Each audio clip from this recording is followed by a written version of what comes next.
Welcome to Ray Skillman Stadium for tonight's Metropolitan Interscholastic Conference game between number 5 Center Grove and Terre Haute South. Hello everyone, I'm Kevin Conrad along with Ted Kitchell. We welcome you to Center Grove Trojan football. Ted, Center Grove coming back home tonight. It was rough last weekend at Terre Haute North. I know the coach and the players are looking forward here playing home again tonight. Well, it's rough enough driving to Terre Haute once, let alone having to drive there one night, drive home, and then get up and drive the next morning. I think it's good that they were able to get a win under their belt. I'm sure that Coach Moore was a little disappointed in his play. Didn't feel like his players maybe were as ready as they needed to be, but I'm sure they'll be ready to play here tonight.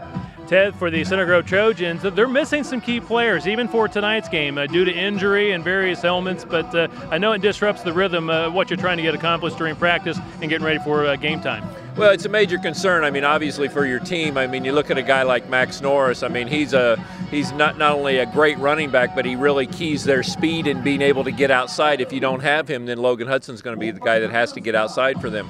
Drew Hayden is a defensive, interior person. I mean, you lose those two guys off your team, whether it be a game or 2 games or 3 games. I mean, it's a major concern. There's going to have to be some Trojans step up tonight for Eric Moore. And also, Ted, tonight the Trojans are going to face a very, very good pocket passer in Danny Etling going to Purdue next year. This may be the best pocket passer they'll face all season long. Yeah, I haven't seen him play, but obviously if the Boilermakers have recruited him, he obviously is a big-time talent. His numbers are not real impressive, but he does throw the ball a lot. Center Grove will have to contain him tonight and try to probably put a lot of pressure on him if they're going to be successful. Tonight, number 5 Center Grove at home taking on Terre Haute South. We'll have more after this timeout. Whether you are looking for a low-maintenance community in a luxurious wooded setting such as Sycamore Ridge, the breathtaking views and rolling landscapes of Kensington Grove, the gently rolling hills and convenience of Calvert Farms, the intimate luxury setting of Claiborne, site of the 2006 Homeorama, or the private gated communities of Persimmon Woods or Whitetail Woods, Duke Homes has a community to fit your needs. For information about all that Duke Homes and Duke Communities have to offer, visit DukeHomes.com.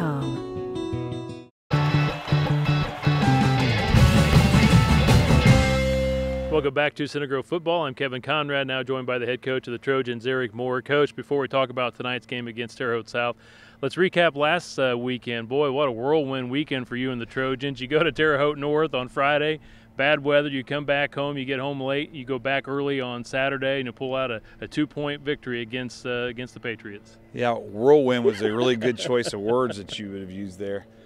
It's a character tester, and survive it all against all odds there, trying to pull that off. You know, high school football is supposed to be fun, but when you have teams as large as we have, trying to, just getting guys in the right spots and getting people to help you do all the little things, and we have such great volunteers here, and then to have them do it in a storm, and then to have them do it the next day. You have a JV and a freshman game that you're also trying to play. And it was a struggle. We didn't want to get into the evening with the game because then it's hard to get workers for Terre Haute North. They wanted to play the game as early as possible. We had the ACT testing on Saturday, which cost us 3 or 4 kids. And that's what's got to do. The kids got to take care of their academic work first. And, we'll always support that. I just hate to see a couple of those guys have to miss a game, and, seniors especially. We prevailed. It was ugly. The defense played very good at times, really good at other times, not so good sometimes. The offense really didn't play good at any time. So, and when you're working kids in, a couple major injuries and, the ACT testing, we lost a guy there.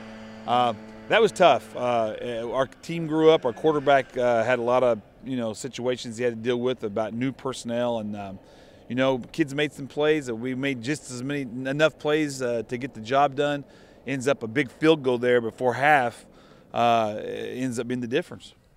Coach, also your junior, Alex Ackerman, I think you had him as Center Grove offensive and defensive player of the game. Maybe your first time in 14 years here at Center Grove to have one individual to do both. But, boy, he played a great ball game. Well, I told him, when your return yardage is more than our offensive rushing yardage, you deserve to be the offensive player of the game. And you know what? We dropped a couple balls that would have been touchdowns, and just some things happened. But Alex did a great job. That punt return was awesome, but, things that people don't see is he came up and made the big hit on the 2-point conversion. he made some great plays throughout the game, and he's just starting to come into his own. He should. You know, he's that type of player. He should stand up and make these great plays. He might be one of the best athletes on our whole program. Coach, you started off the season, it was the first 2 games played extremely well. Since then, last week, like we talked about with North, and the week before against Carmel, you've had some disruptions with injuries and things of that nature, testing like you mentioned. But just talk about this week's practice. Were you able to get a rhythm going this week? Well, we'd like to think we would. I know this week we had Dave carrying on Wednesday, and half the school's doing this, the other half's taking tests, and I had juniors out working. So no, we're still not back to normal. We still have some injuries that are really fatiguing us and really making things a little bit difficult. But it's only going to make us stronger in late October when it comes tournament time. We had a little bit of normality. I think that we got to use the kids that we got to practice with this week. I understand last week we had a Monday practice where 5 offensive kids in that practice didn't even come to the game Saturday. You know, weren't even playing. So that's not going to happen again. But yet we're still not hitting on all 8 cylinders yet. But yet we're still getting better. And I think that our defense is really growing up. We're playing so many kids personnel-wise on defense. It's got to help us. You know, it's got to help us in those big physical games at the end of the year. Coach, this past Monday, you told the kids to take a day off, rest, and get ready for tonight's game. Yeah, I didn't know it was going to make national media headline with that. Everywhere I go, everybody's talking about that. And this happened to me. It was my son's birthday is on 9/11, so we tried to celebrate the day before. And at 6 o'clock, I go and we went out and had some spaghetti, and I even saw a former player in there. He thought I was sick or something. Are you crazy? What are you doing here right now? I'm like, well, we took the night off, and then he really fell out of his chair. You give the guys a night off. We needed to. That extra day, not getting back till late that night on Friday, and then getting back up early. We had nothing left. Or what are you going to do? Run? There was nothing. I mean, we had no legs left. Really think it helped our attitude of our team. We came back. We had 2 excellent practices on Tuesday and Wednesday, even with the lack of focus Wednesday with the day of carrying and the testing and all other stuff. I thought the kids came back and it was really, really hot, unlike it is right now. I thought they did a good job, and I just want to go out there and say that Ben Wheeler, our kicker, has done an unbelievable job. He's doing some work outside of school as well, and he's getting back to practice and doing what he's supposed to do. And man, that's really helped us in a great way. Coach, tonight's opponent, Terre Haute South, may be the best pocket quarterback you're going to face all season long, and Danny Etling going to Purdue next year. He's a fine young quarterback. Just your thoughts about the Braves tonight? Yeah, well, last year I can remember walking out here or out there on their field, and I took one look at him and went, "Wow, that kid he looks the part, and he's the real deal. He's got great arms, good size, good speed, very smart." And, he's got help. They have a good running back. They have a couple good receivers. They have a really good tight end, defensive end, and a really good defensive lineman. The thing about it, they play a lot of both ways. We outnumber them. Can those 4 guys beat our 22? I'd hope to think not, but you never know. The way they play, kids come in here. It's a dry field. It's going to help everybody to have their optimal level of play. It's cooler, so it won't take as much toll on their two-way players. So I just hope that we can come and focus and have fun and get some great energy in the stadium and be rocking, and just we're all in our camos and stuff like that, and hopefully we can take that positive energy and roll it into some success. Say, Coach, final question. Tonight is Bantam night, so we're going to have a lot of youngsters here tonight. The junior Trojans here get a chance to run through the tunnel before and a halftime. And like you said, the camo jerseys tonight should be a lot of fun tonight. Yeah, National Guard give us some camo jerseys tonight. The kids are fired up to get to wear them. They look great. I hope we can play as well, and I hope I can recognize this. I like that red, man. It's going to be tough not seeing that red. But you know what? It's Bantam night. Tonight's like Christmas for me. All these little kids are the next year and the next year and the next year and the next year's teams are out here. My own kid gets to run out here. And just all the little kids that you see at your camps and everything else, and all the families that come out for Bantam night. There's nothing better than that. I even enjoy it when we're at other places and to see their little kids run out. That's what makes football a great game. All right, Coach Moore, thanks. Good luck tonight against Terre Haute South. We're going to give it our best, and go Trojans.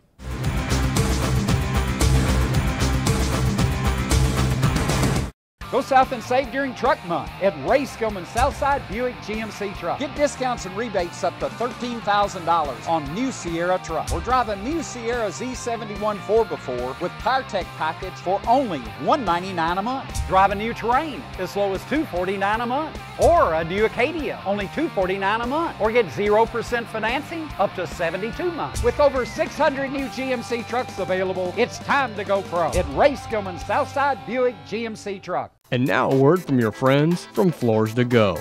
This is Joe Trester with Floors to Go here in Greenwood, Indiana. The store has been in business since 1976. We have a new building that has state-of-the-art products: carpet, hardwood, laminate floors, vinyl tile, sheet vinyl, ceramic tile, porcelain, bamboo.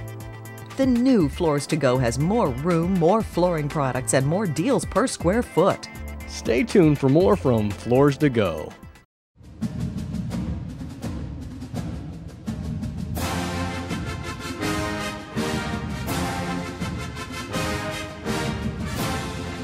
Tonight, the number 5 Center Grove Trojans host the Terre Haute South Braves for a Metropolitan Interscholastic Conference game. Hello, everyone. I'm Kevin Conrad along with Ted Kitchell. Ted, the Trojans, I could tell from the Coach Moore in the pregame show, they're thrilled to be home tonight after a long, taxing 2 days at Terre Haute North last Friday and Saturday. Yeah, I think I picked a nice weekend to go to Cincinnati. I'm glad I didn't have to make that trip to Terre Haute twice.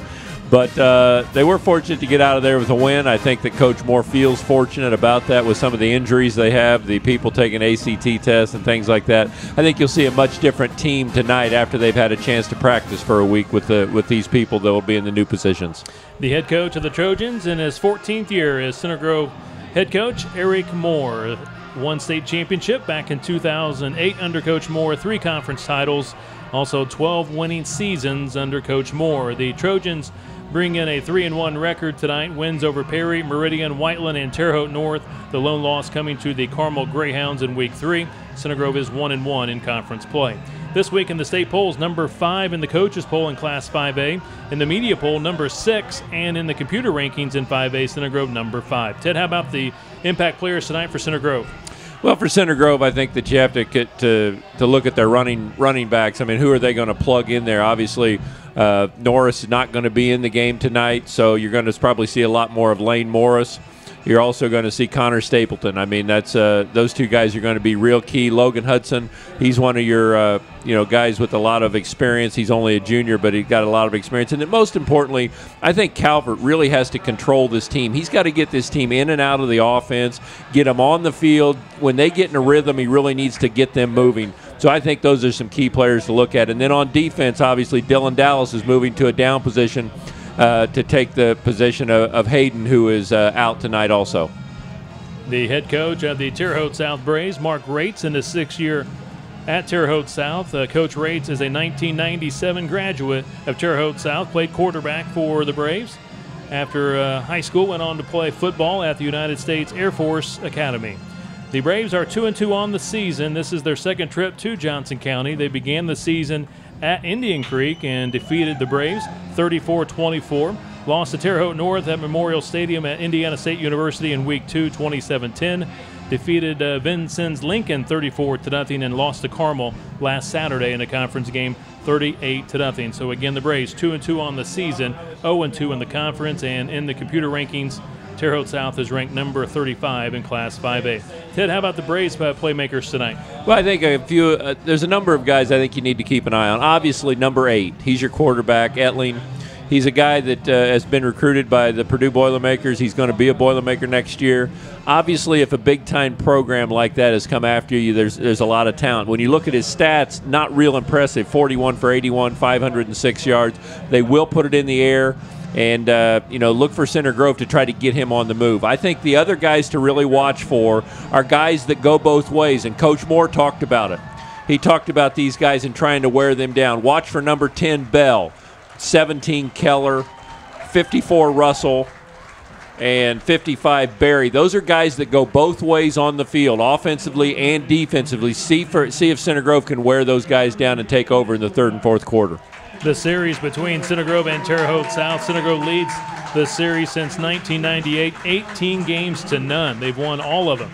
14-0 in conference games, 4-0 in state tournament games. Coach Moore, since coming here to Center Grove in 1999, Coach Moore is 16-0 against Terre Haute South, 13-0 in conference games, 3-0 in the state tournament, and 9-0 here at Ray Skillman Stadium. And Ted, it's a very, very special night tonight. The Center Grove Trojans are wearing a special jersey.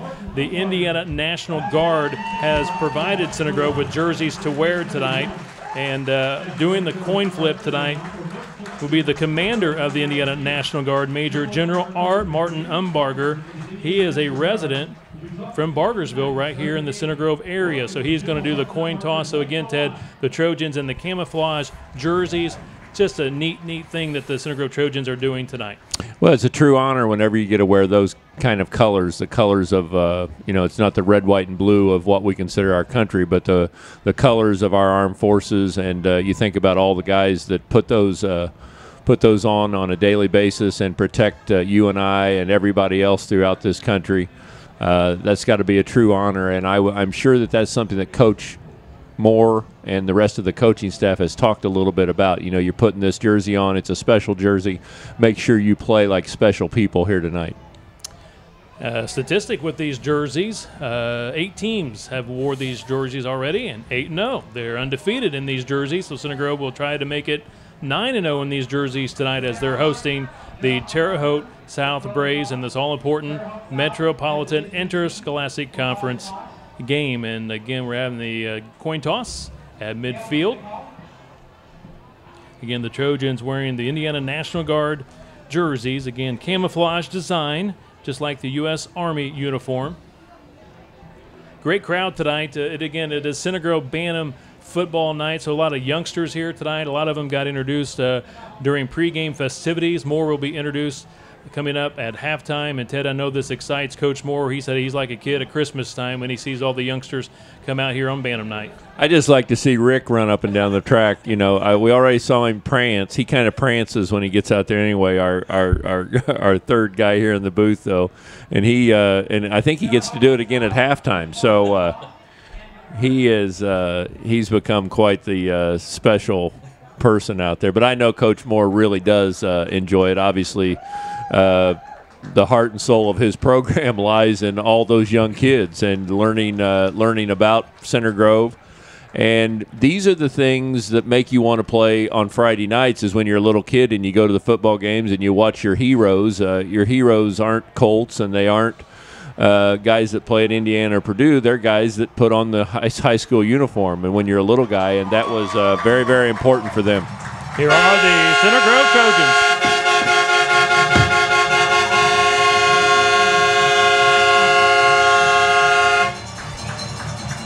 Center Grove running out onto the football field. We're just moments away before the kickoff of tonight's conference game. Center Grove 1-1 in league play. For the Braves, 0-2 in the MIC.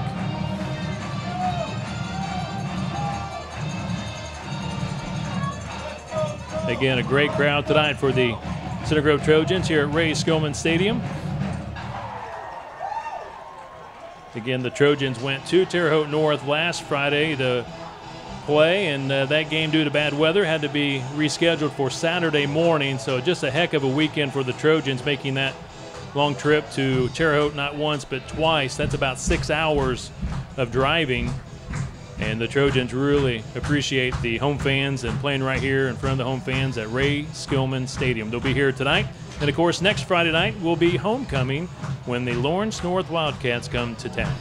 Well, in a couple years, that drive will be a lot easier when it gets rained out. When it's Fishers or Hamilton Southeastern or Avon, you won't have to drive all the way to Terre Haute anymore. That's right. Talking about that super conference, the MIC may expand to 16 teams, and if so, it looks like the Terre Haute schools will not be included in that super conference. That would be interesting. They said they'd like to get that deal done by about Christmas of this year. The people in the MIC conference and that run the MIC conference have always done a good job, and they've usually gotten done what they need to get done, and they get the people that they want to get in that conference. That's why it's such a super conference, and I'm sure that those people will once again come through. Adam Kahn will kick it off from the right hash here for Terre Haute South in the white uniforms, black pants. He approaches, and this football game is underway. A line drive taken out to 20, 25-30, and wrestled down at the 30-yard line. So a good return by Kyle Buchanan. Good field position for the Center Grove Trojans to begin tonight's game. Well, Buchanan did a nice job of catching that ball. I mean, he caught it on the 25-yard line. He needs to just put his head down and run forward as fast as he can. He was kind of waiting for blockers. When you're on the kickoff, I mean, you try to get as many as possible, but still Center Grove starts at the 30-yard line. It's good, great field position. Starting quarterback for the Trojans, junior Luke Calvert.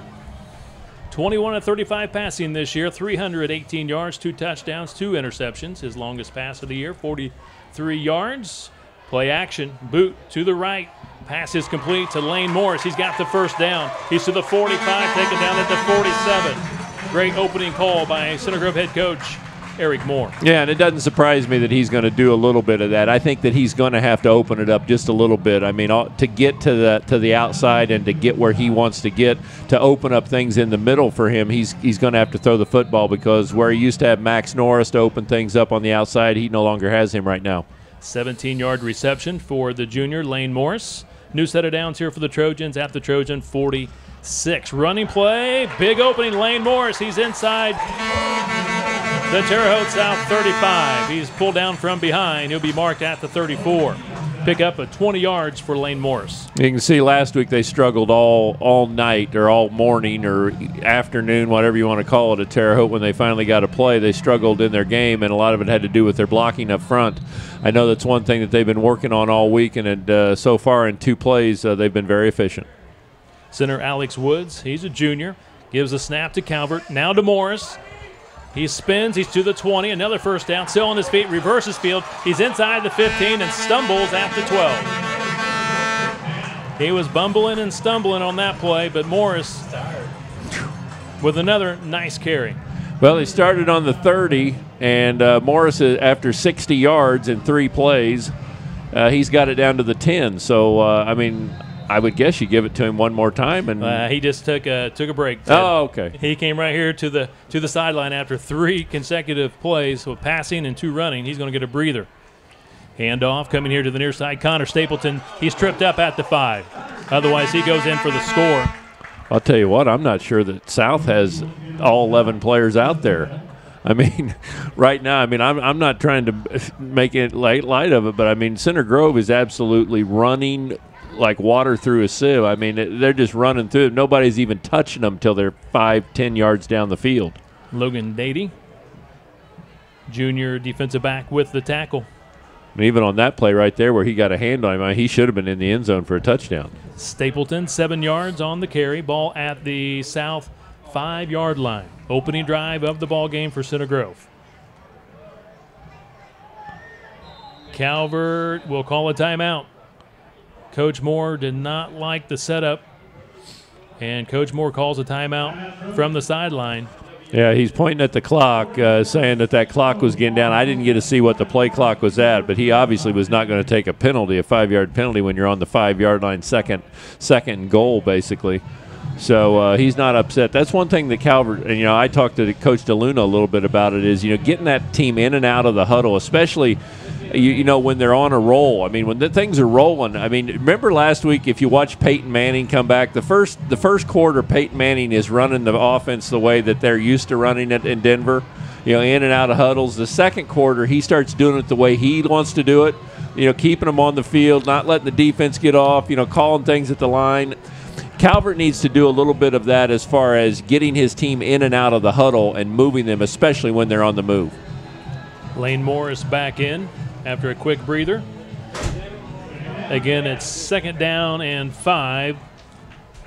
Should say 2nd and 3. Ball at the 5. Here we go. So movement on the D-line, no penalty. Calvert hands it off to Morris, off right tackle.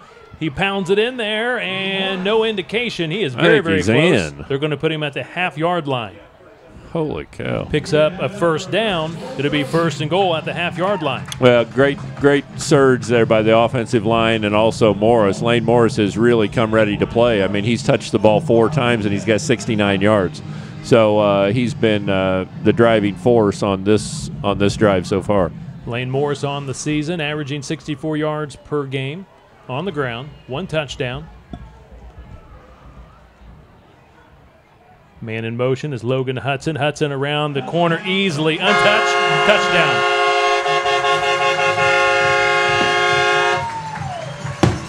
Center Grove strikes first, leading Terre Haute South 6-0. 9:49 left to play, opening quarter.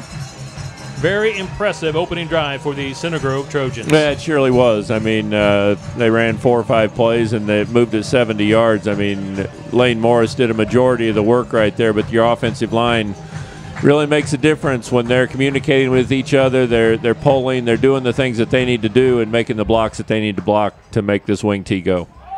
Bad snap. Buchanan trying to pick up the football, cannot. So it's 6-0 Center Grove. The Trojans cannot even begin to attempt the kick on the extra point. Again, a low snap by Matt Combs, the sophomore. Buchanan could not handle it. And for the Trojans on this first drive of the ball game, in 6 plays, 5 running plays, 1 passing play, moving the ball 70 yards in 2 minutes, 4 seconds. Again, Hudson scores on a 1-yard touchdown run. For Hudson, he now has 5 touchdowns on the season. Center Grove in front 6-0. 9:49 left to play here in the opening quarter. Starting tonight for the Trojans offensively, that drive happened so quickly, could not give you the starters. The split end is Kyle Buchanan, tight end Nate Wozniak. Up front is Mitch McKee, Nathan Croney, Alex Woods, Jacob Vance, Max Kogloza getting his first start. He's a sophomore. The wingback Connor Stapleton, the fullback Lane Morris, the halfback is Logan Hudson, and again the quarterback is Luke Calvert. Again, Ted, very impressive opening drive for Lane Morris. He had 62 of the 70 yards on that drive. Yeah, he was he most definitely ready to play. He has himself ready to play. Made some great runs, got some good blocks. But he caught the ball, he ran the ball, he kind of did a little bit of everything.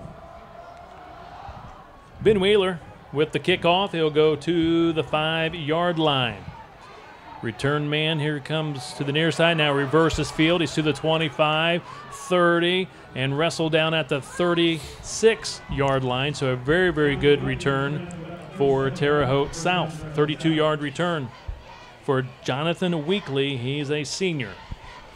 Well, they give a powerful offense some good field position here. Etling, I think everybody's interested to get a look at him. Number 8.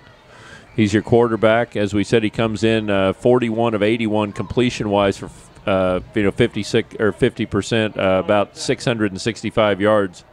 So they'll throw it up and down the field. I mean, his long for the year is a 71-yard touchdown. They go with the spread pistol formation. He'll be from shotgun formation. His running back right behind him. And Center Grove, they get the running back in the backfield. That's Ian Newton. He's very, very good between tackles, but this time the Trojans get in there. That's Kelsheimer, the linebacker, drops him for a 2-yard loss. Yeah, Kelsheimer really made a good read right there. I mean, he could have easily went for the quarterback, but he went for the running back and was able to tag Stewart for about a 2-yard loss. Looks like the quarterback, Etling, it looks like he might be limping a little bit. You said that he maybe had a little bit of an ankle injury from last week against Carmel. From the gun, he looks to his left. Pass underneath Boom. is complete. Hello. Big hit by Mario Swan at the 40. Mario lined him up right there. I mean, it's a 4-yard gain, but it's still 3rd down and 8. Jacob Johnson took the big hit. He's a junior, 5'11", 170. Mario Swan leads the Trojans this year with tackles. 27 tackles coming into tonight's game. What's interesting, Center Grove yet to get an interception this year. Might get that opportunity tonight. Again, Etling has thrown 4 picks this year. 3rd and 7 at the South 41. Etling looks right, fires, has a man. It's complete for a first down at the 47-yard line. That was well done right there. I mean, a little hook, a little down, and about a 10-yard hook. And quarterback laid it right in there. You can see he's got a pretty strong arm. That ball got there very quickly, a lot quicker than we're used to seeing a high school quarterback throw it. So he obviously has a very strong arm. But you can tell that he is definitely limping. He is looks like his right ankle is hurting just a little bit. He's limping on it, and it'll be interesting to see if Center Grove doesn't try to get him moving around in that pocket and make him move on that gimpy ankle. 12-yard pickup. Tyler Siebert with the reception. He's a senior. New set of downs, 1st and 10. Newton running play up the gut, gets it to the 45-yard line, picks up a couple. And Newton's pretty much their workhorse. He comes in with like 32 carries for 203 yards, averages about 6.5 yards a carry. But tonight, you know, you're going to see them try to use him once in a while here early to keep Center Grove on us, but you know and they know that they're going to have to throw the football if they expect to win this football game. Ackerman and Amaro on the tackle for Center Grove. Second down and 8 at the Trojan 45-yard line. Etling looks left, comes back to the right side, dumps it off on the screen pass to Newton, and Newton is hit in the open field. Maybe just a little short of the first down. Well, and he wasn't hit. I mean, he looked for the hit right there. Newton, number 20, not a very big guy, but he lowered his head. He didn't give it to Franco Harris and duck out of bounds. He was looking for the DB, and he put his head down and got an additional yard right there. Makes it 3rd down and 1.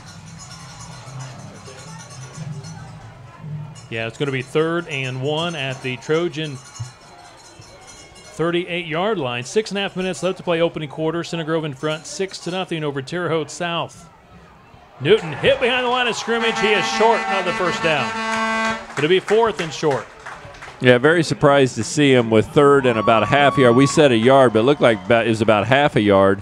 And they still continue to run out of the shotgun. You would think you would at least get the quarterback up under center, at least make the defense think about a quarterback sneak when you only need half a yard. Instead, the defense just kind of shot the gaps right there and took him down for about a yard and a half loss. Timmy Herron, I do believe, is lining up to punt the ball.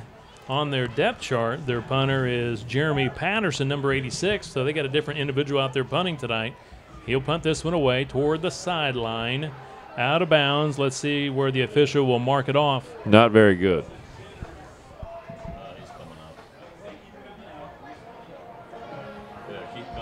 About the 21 or 2. Yeah, around the 21-22-yard line, so an 18-yard punt by Timmy Herron. He's a sophomore at 6'4", so the Trojans with decent field position. This will be the second possession for the Center Grove Trojans tonight. Well, Terre Haute South's going to have to play a lot better defense than they did the first series. Center Grove just ran right through them. They threw the ball, they ran the ball, they kind of did anything they wanted to, and did it at at about 15 or 20 yards a pop. Busted play. Calvert keeps it, sprints outside, puts down the head, and keeps the feet churning, gets it close to the 30. Looked like he wanted to make the handoff to Logan Hudson, the man in motion, but missed him. Yeah, somebody is miscommunication right there. You could definitely tell that kind of look and little shrug of the shoulders, and nobody's there, and okay, I guess I'll take it myself. But he did get 7-8 yards out of it, and at least leaves them in a good position for 2nd down. 2nd and 2 coming up for the Center Grove Trojans. Calvert getting 8 yards on a busted play. 5 minutes to play here in the opening quarter. Center Grove in front, 6-0. Hudson chopped down at the 30. Logan had a difficult day last Saturday. That's going to be Connor Stapleton with the run. He gets 1 yard, but I know Hudson last week, Ted, against Terre Haute North on those jet sweeps, the Patriots did a great job. They just would not allow him any running lanes to turn the ball up. Well, I mean, teams are, good, well-coached teams are going to bring 8-9 guys up in the box. They're going to make Center Grove. I mean, I've continued to say that year after year after year, but you got to make Center Grove throw the football. You have your ends come across 3 yards and you turn them in. 3rd and 1, Stapleton, man in motion, takes the handoff. He has the first down, a couple of stiff arms. He's ridden out of bounds across the 40. Stapleton picks up 12 yards. Again, Connor Stapleton, the senior, not available last Saturday. He was taking the ACT test, and you heard Coach Moore in the pregame show. Obviously, they're student athletes, so student first, and about 3 or 4 of the Center Grove players were unavailable to play last Saturday as they were taking tests on Saturday. So it's great to see Connor back in the lineup tonight. New set of downs here for the Center Grove Trojans. Calvert, quick pass, down and out, hits Matt O'Brien at the 50-yard line, picks up 8 yards. So far, the Center Grove Trojans very efficient offensively. One thing the Trojans wanted to do tonight, Ted, is just get off to a great start offensively, get the backs involved, get them up to speed, get out in the open field, and so far they've looked very crisp. They have looked very crisp. The line's done a good job of allowing them to do pretty much whatever they want. Double handoff, Fumbled it. And Center Grove Fumbled. Lost the control of the ball, but they got it back, but they're going to lose yardage on the play. Again, that's a timing play right there. A lot of execution on that counter crisscross. And well, very important for your interior line not to allow anybody to shoot any gaps, and that's what happened right there. Somebody shot a gap, got in, got a lot of penetration, and you're not able to make that clean handoff, that second handoff very clean, and because of it, Center Grove now looking at 3rd and 9. Loss of 6 yards. Trevor Thomas, senior linebacker, with the tackle. 3rd and 9, ball at the Trojan 43 from shotgun formation. Calvert passing, fakes, now will be sacked inside the 35. His man not open. He takes the sack, and we'll see Ben Wheeler, first time tonight, to pump this one away. Yeah, it's very interesting. You think about the first 2 series of downs. Center Grove looked so efficient. They were in and out of the huddle that first series. And the ball just moved like it was rolling down the field.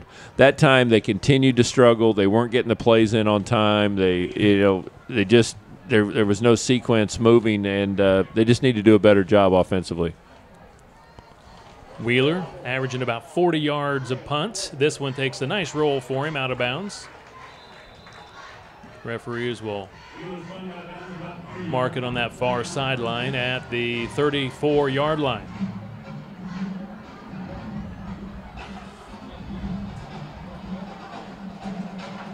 32 yards on the punt for Ben Wheeler. His long this year, 54 yards. Ben played extremely well last Saturday against Terre Haute North. Punted the ball well. Also picked up his first field goal of his career. Center Grove needed every point last week to beat Terre Haute North by 2. Ball at the South 33, 1st and 10. 6-0, Center Grove in front with 2 minutes to play in the first quarter. Pass underneath is complete at the 35. Good pursuit by the Center Grove Trojans. Jacob Johnson, the junior, with the reception, picks up 3 yards.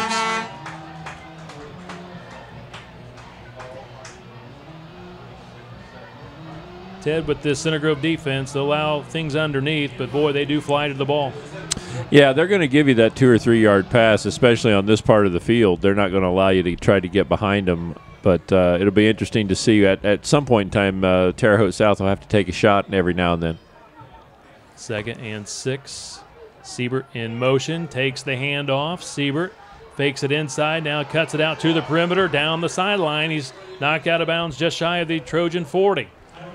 Yeah, and Tyler Siebert's one of their faster guys. He's caught a number of passes. He's ran the ball 15 times this year for about 7.5 yards a carry. So he's, his average catching the football is 20 yards with a long of 71. So he's very, very efficient in their offense. He's the guy that I think Etling would really like to get the ball to if possible. 18-yard pickup. Good block out front. Jonathan Weekly for South to spring that one.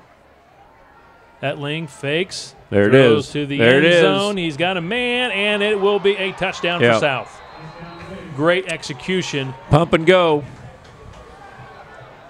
Mario Swan bit on the pump and over the top touchdown. 45-yard touchdown pass to Tyler Siebert.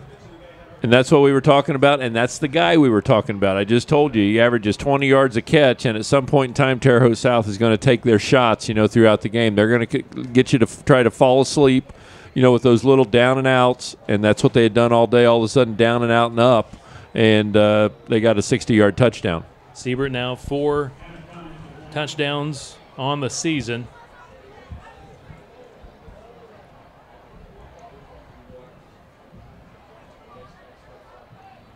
A chance here for South to take the lead with the extra point kick. Center Grove, again, could not convert on its extra point kick. The kick here for South is up, and it is good.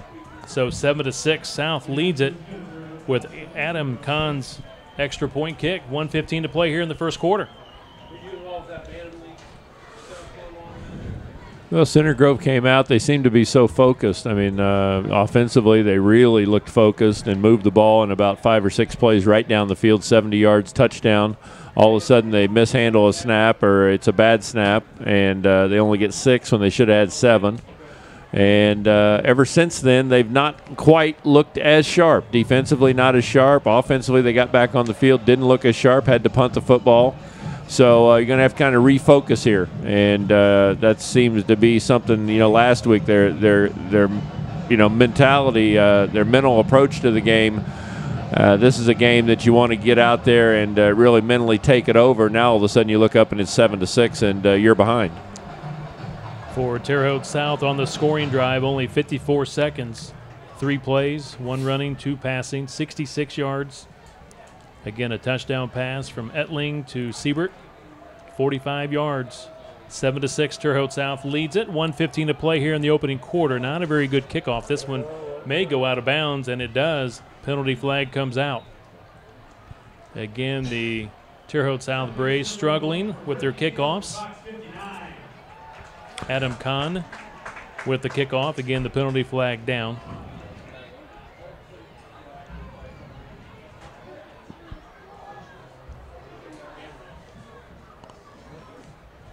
Center Grove scored in its opening drive.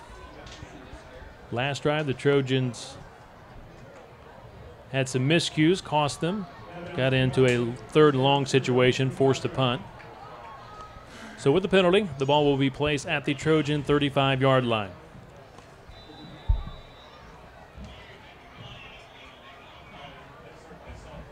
Luke Calvert had a mishandled snap once again. He runs it, and he picks up some good yardage despite the mishandling of the snap.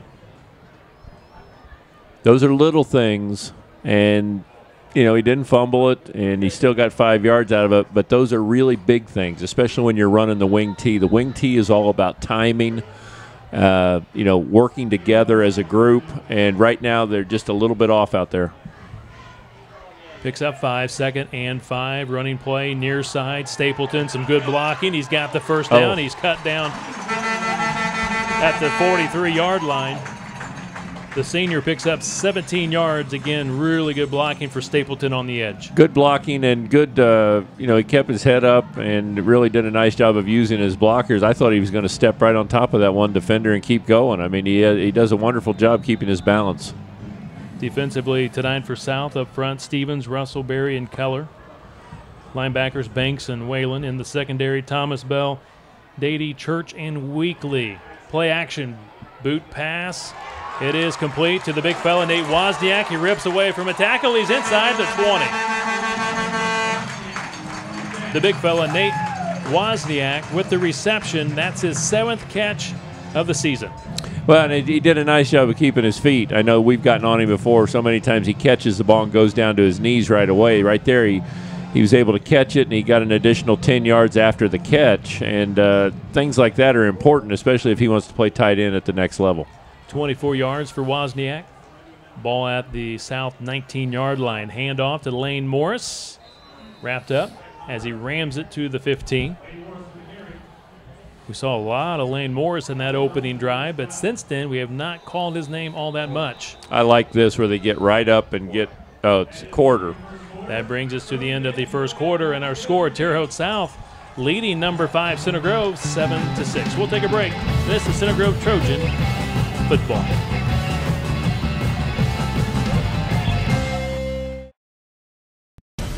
For just 2% of a typical school's budget, high school sports give us plenty of energy and excitement.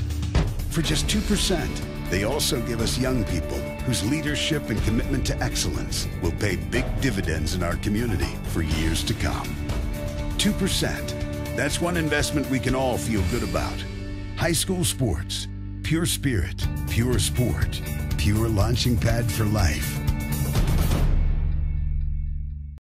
Whether you are looking for a low-maintenance community in a luxurious wooded setting such as Sycamore Ridge, the breathtaking views and rolling landscapes of Kensington Grove, the gently rolling hills and convenience of Calvert Farms, the intimate luxury setting of Claiborne, site of the 2006 Homeorama, or the private gated communities of Persimmon Woods or Whitetail Woods, Duke Homes has a community to fit your needs. For information about all that Duke Homes and Duke Communities have to offer, visit dukehomes.com.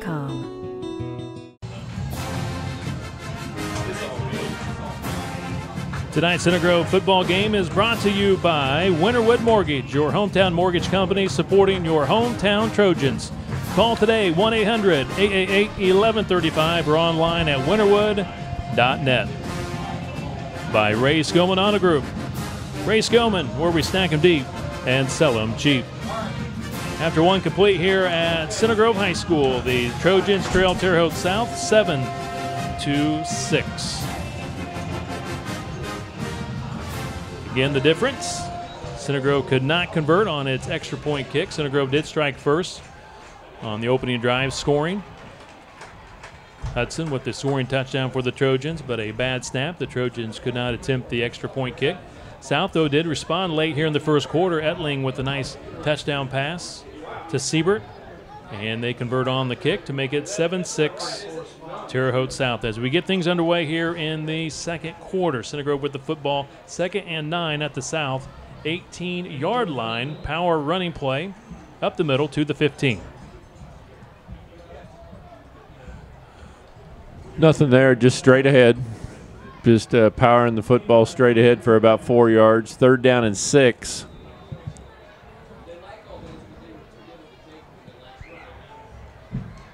Again, obviously, you're in 2-down territory here if you're a Center Grove fan. You're looking to pick up a 1st down and at least 2 carries.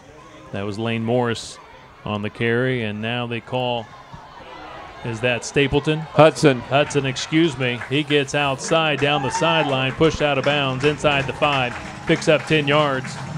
Hudson lining up in the backfield that time. A lot of times you see him at wing back, but this time he was the halfback. Well, he has more success running the football when he decides to cut it back a little early. When he tries to get that edge, he seems to end up running to the sideline, not able to turn the corner. But when he cuts it back, he has a lot more success for Center Grove and Hudson.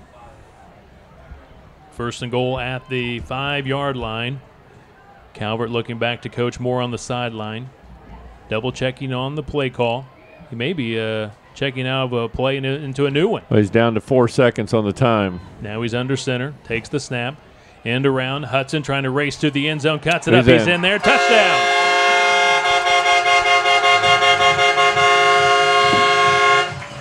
Second touchdown of the night for the junior, Logan Hudson. Now 6 on the season. Center Grove has regained the lead, 12-7. 11-18 left to play here in the first half. Well, I think he did change the play at the line of scrimmage. You looked over, Coach Moore gave him a signal. He changed the play. A little slow in developing, but once they did get there, there was a big hole, and Hudson able to pour it into the end zone. Looks like they're going for 2. Center Grove, again, did not get the extra point kick in its first touchdown, so they're going to try to run for 2. Stapleton's in there. 2-point conversion. Connor Stapleton makes it now 14-7. Center Grove leads it by 7. 11-18 left to play here in the first half. Very impressive drive for the Center Grove Trojans. Well, they've had 2 very impressive drives, and then one in the middle that was kind of a stinker. I don't know. I think it's just more mental focus, and that's something I'm sure that Coach Knight will talk to them a little bit about, both his offensive line and his quarterback and everybody involved. When they seem to, come out there and really have a focus on what they want to do and what they need to do, they seem to be very efficient. But yet, after scoring so easily the first drive, they came out there and ran 3 plays and didn't look very good that second series. So it's just a team that needs to continue to stay focused out there.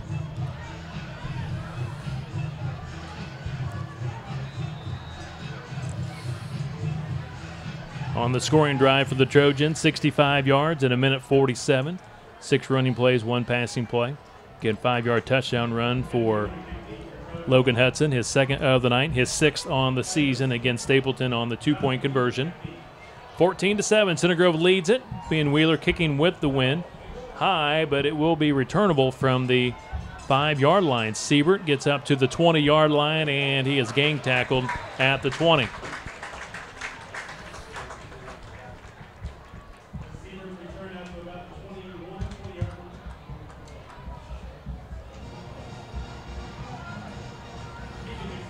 Terre Haute South.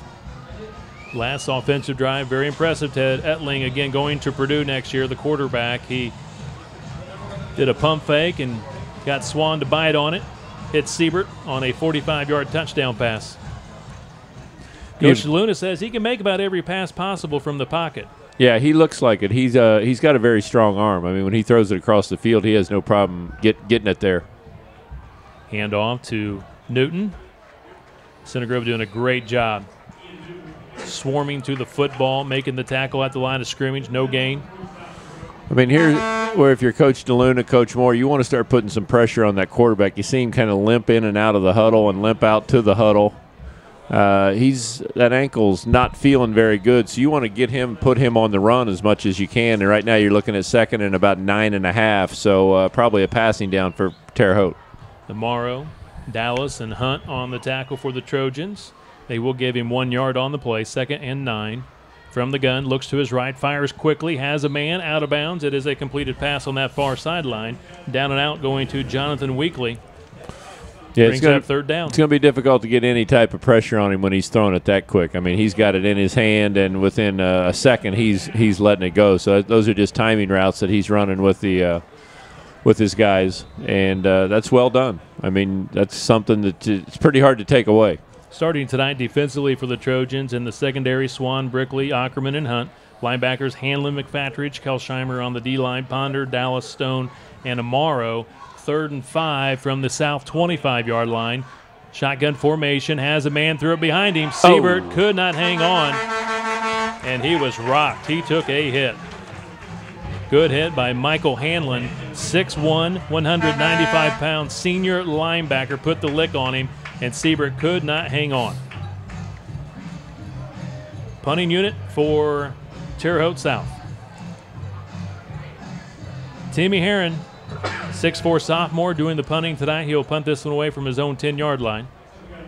Trojans line up at the Trojan 45. Ackerman and Buchanan back deep. Good snap.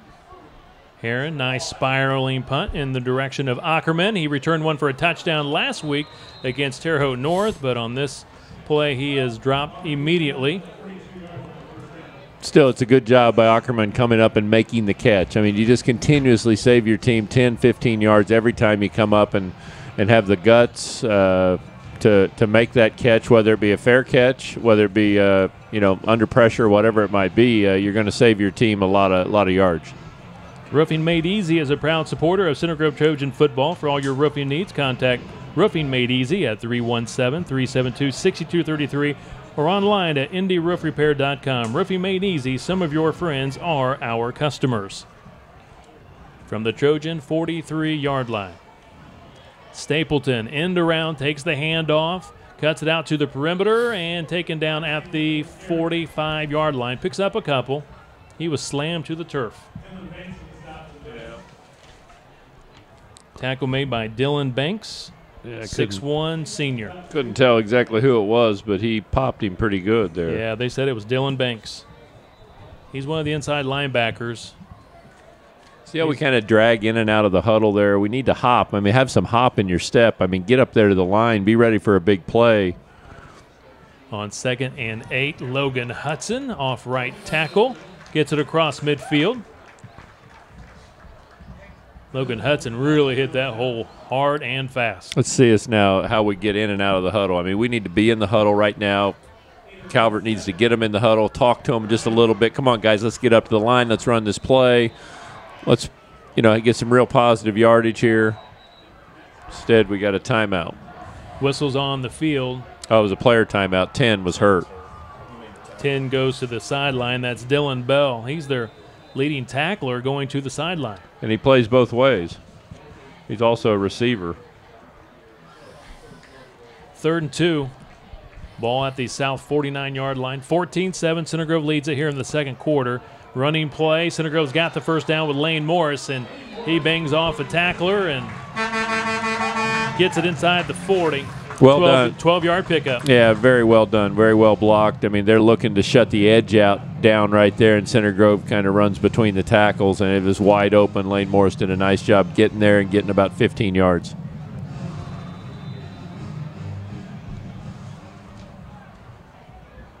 New set of downs here for the Center Grove Trojans. Man in motion is Logan Hudson. Sprints it to the outside, turns it up. He's to the 30-yard line. Hudson, such a skilled running back. Good speed, showing tonight he can also run it between tackles.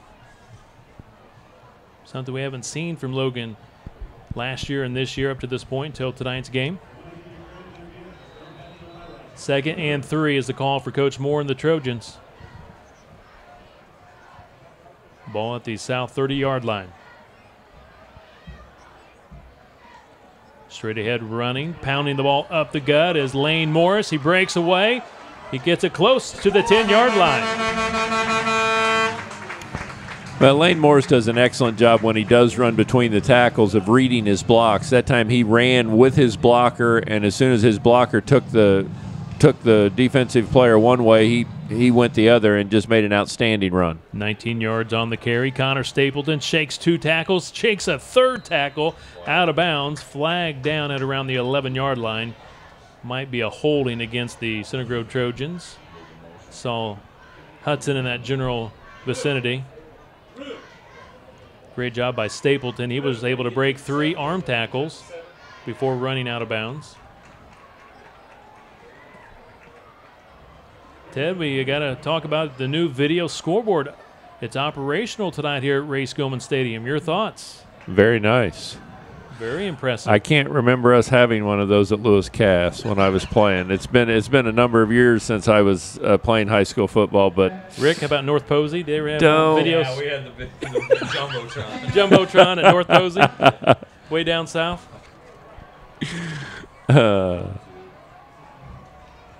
Penalty against the Trojans. What was the call? I think it was holding. Holding just as you against called. Center Grove.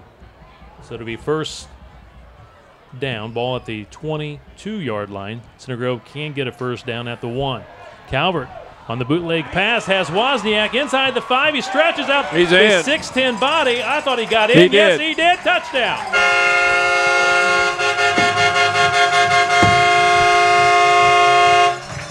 Touchdown, Nate Wozniak. That's his 3rd of the year and his longest of the season, 22 yards. Well, that was an outstanding effort by Luke Calvert getting him the football. He did a nice job of taking time, let Wozniak free himself in the middle of the field, and then once he did make the catch, once again, you can see he's made an effort because it's so easy for him to catch the ball and want to go down there. The last 2 times he's caught the ball and continued to run, and he's made positive yardage out of it. Extra point kick is good by Ben Wheeler. It's 21-7. Center Grove now in front by a couple of touchdowns. 7:50 to play here in the 2nd quarter.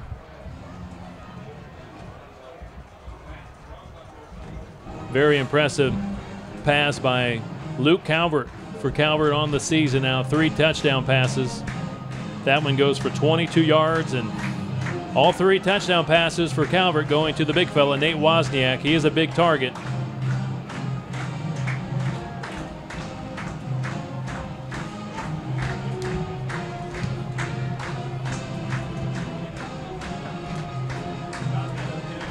For the Center Grove Trojans on the drive, 57 yards in 2 minutes, 27 seconds. 6 plays, 5 running plays. Of course, the big touchdown pass at the end. 21-7 Center Grove.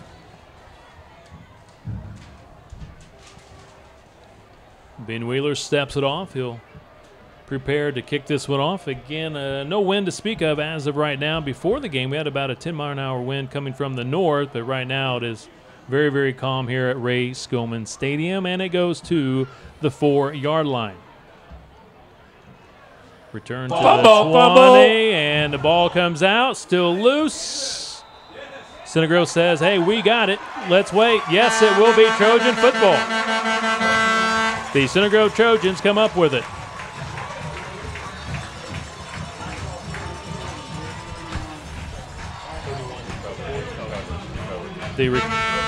Aaron Hunt recovers the football for the Trojans, and stripping the ball away was Keegan McFatridge.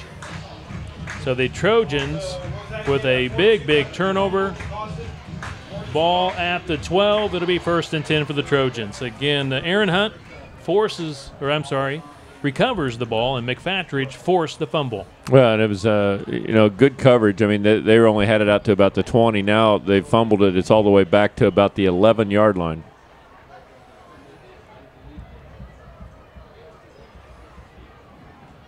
Long signal count by Luke Calvert, junior quarterback, and boy, he is sacked.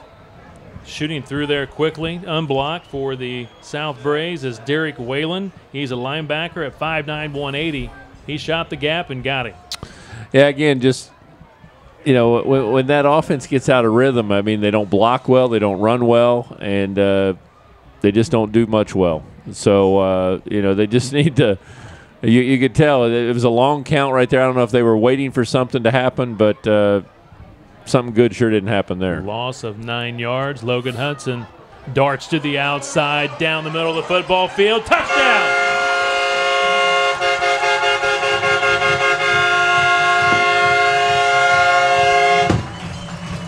Logan Hudson, third touchdown of the night, his 7th of the season. Ted, credit the blocking up front. Yeah, the offensive line, but it seems like when they kind of put their minds to it, they can really create space for the running backs for Center Grove. And after just a really poorly blocked play where they lose 8 or 9 yards, and then they run it in for 20 or 25 yards. So a little unpredictable right now. Good snap, the hold, the kick. It is good. 28-7 Center Grove. 7:02 left to play here in the second quarter. Well, things have changed quickly in the last 5 minutes. I mean, at the end of the first quarter, it was still a pretty tight football game, and now all of a sudden you look up and 7 minutes left in the half, and it's already 28-7. Tonight's game is being brought to you by Jets Pizza. Jets Pizza, located on State Road 135 in the Colby Shops, just across from Bonefish Grill. Jets Pizza is open daily for lunch and dinner. Call 317-881-5387. Again, that's 317-881-JETS for pickup or delivery. Jets Pizza, life is short. Eat better pizza. And we will have General Manager Eric Breeze join us at halftime from Jets Pizza. Again, they're not only sponsoring our football broadcast this year, but also the new video scoreboard. And so we'll have Eric coming up on our halftime show. And thank him for all the wonderful food they provided our staff throughout the season so far. Jets Pizza.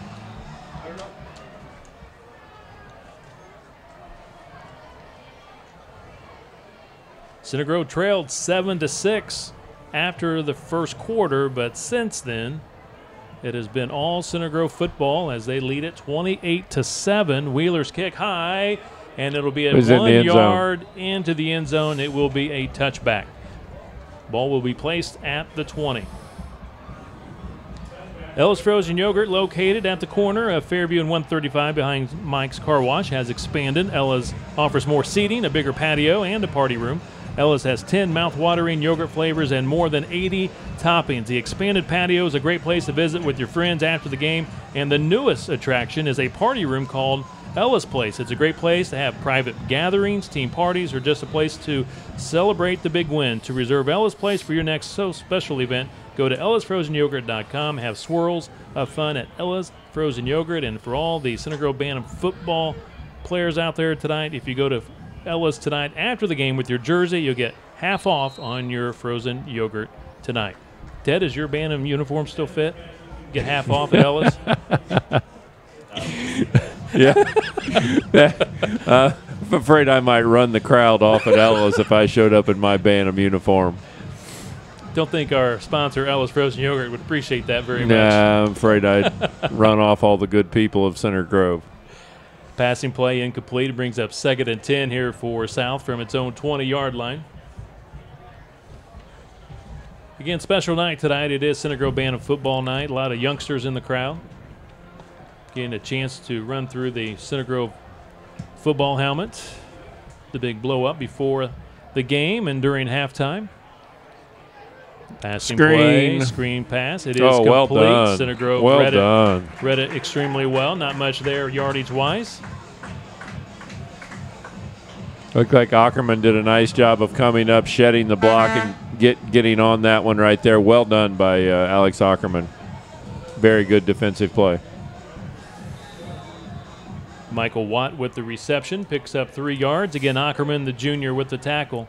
Ackerman, again, last Saturday was the Center Grove offensive and defensive player of the game.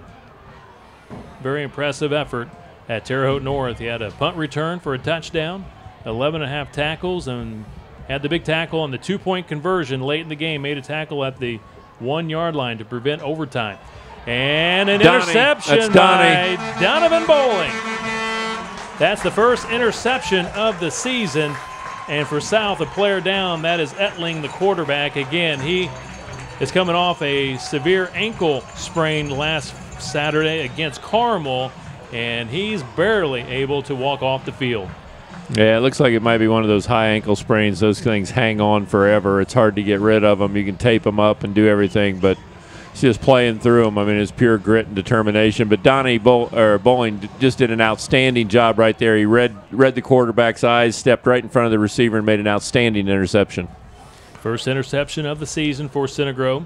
Up the gut, Lane Morris cuts it back. He's down to the 10-yard line. Well, I'll tell you what, there's a lot of times that you feel like Terre Haute has got him stopped 1 or 2 yards, and Morris just runs away from him. He just runs right out of the pack, so I don't know if they're doing a poor job of tackling or if he's just doing a heck of a job running. 22 yards for the junior, Lane Morris. Cinegrove finding a lot of success running the ball between tackles tonight, controlling that line of scrimmage. First and goal at the 10. This time the Trojans cannot find the running lane. Good job by the South Braves to fill the hole.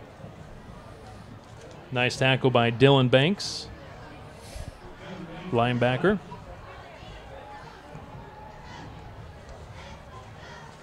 Well, it's second and goal. It's about the 11-yard line, so they lost 1 or 2 yards right there. But still, Cinegrove has not really had any problems when they've been in this situation, the other situations here tonight. Tonight it's been Logan Hudson, 3 touchdowns. Wozniak on a touchdown reception. Here goes Logan Hudson 4 again. touchdowns. He dives for the pylon. Yes, he's in there. Touchdown.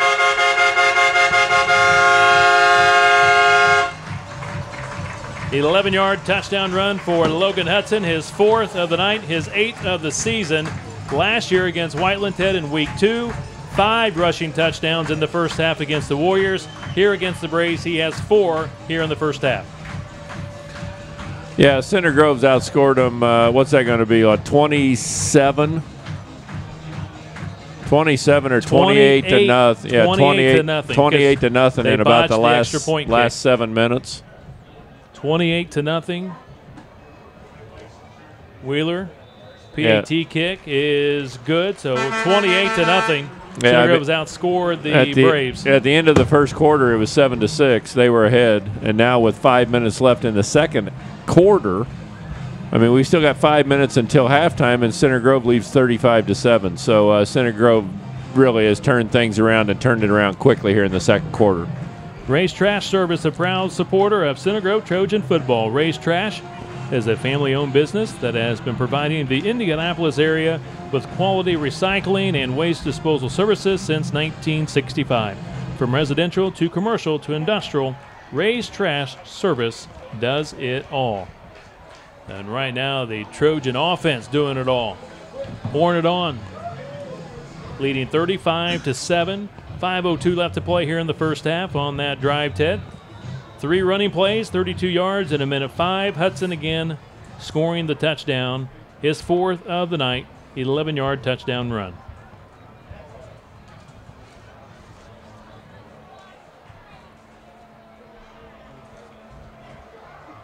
Ben Wheeler yet to kick this one to the end zone tonight. Let's see if he has one to the end zone. Last time he did. Yeah, this one goes to the 5-yard line. Running seam up the middle, 40, 50. Wheeler is back, and Cinegrove, they take him down at the 30. Swan was able to catch him. What a great return for the South Braves. Trevor Thomas with the return, and Swan makes the tackle. Yeah, Thomas, one of their key players. I mean, was that Newton that returned that one? 20? I'm sorry, it was Ian Newton. Yeah, it was Ian Newton. He's one of their main players. Obviously, their top running back, and he found the seam right up through the middle. And Cinegrove very fortunate that he didn't run an additional 30 yards and have a TD. 65-yard return. Whistle, flag down. Looked like movement by the offense.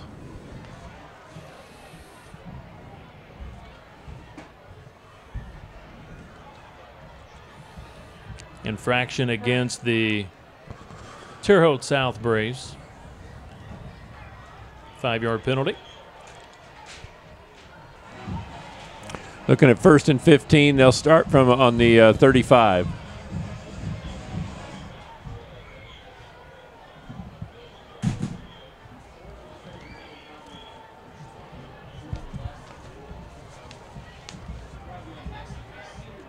Again, the spread pistol formation here for the Terre Haute South Braves. Etling fires, and it is incomplete. He threw it too high. Etling again battling a sprained ankle, and I believe it's on the right foot, Ted. That might be the... And it looks like it's on his right foot. I mean, which would be more of his plant foot, being a right-hander. It's not going to be his stepping foot, but he looks a little uncomfortable out there. He's limping most all the time. It's obviously something that's a concern to him, you can tell.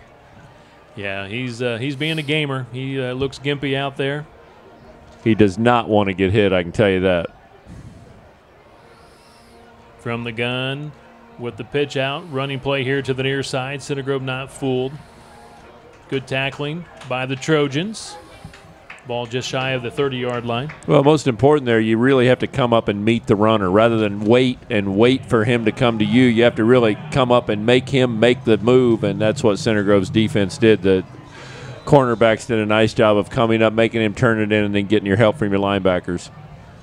Weekly with the carry. Picks up 4 yards. Damian Stone with the tackle. These are the situations that Coach DeLuna wanted to put Etling in. I mean, even though he's your big-time quarterback, still you want to make him, look at 3rd down 11, 3rd down 10, make, difficult situations. Etling 5 of his last 6 passes incomplete. Pressure. And he is sacked.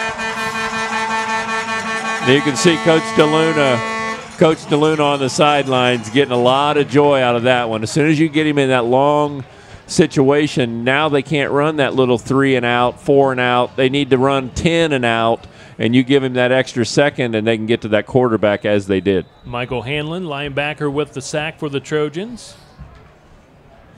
One thing Coach DeLuna did talk about, he wanted to eliminate the run tonight for South and force them into long passing situations when it's 3rd down, and that's what we just had. So now it's 4th and 19, punting situation.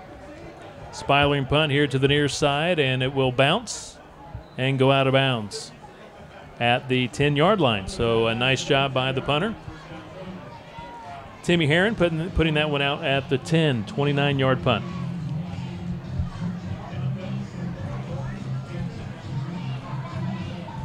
$35-7.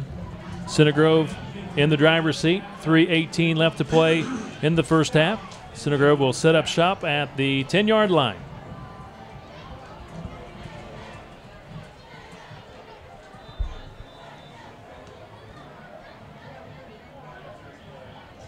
Logan Hudson sprints it to the outside, cuts it back to the 25, flag. 30, and a flag down at the 12-yard line. That'll be a hold. Come back, holding call. He did step out at the 35, pick up some pretty good yardage. Picked up 25 yards, but it will be nullified by a holding call against the Trojans. Tonight's game being brought to you by Winterwood Mortgage, your hometown mortgage company, supporting your hometown Trojans. Call today, 800-888-1135, or online at winterwood.net. Winterwood Mortgage.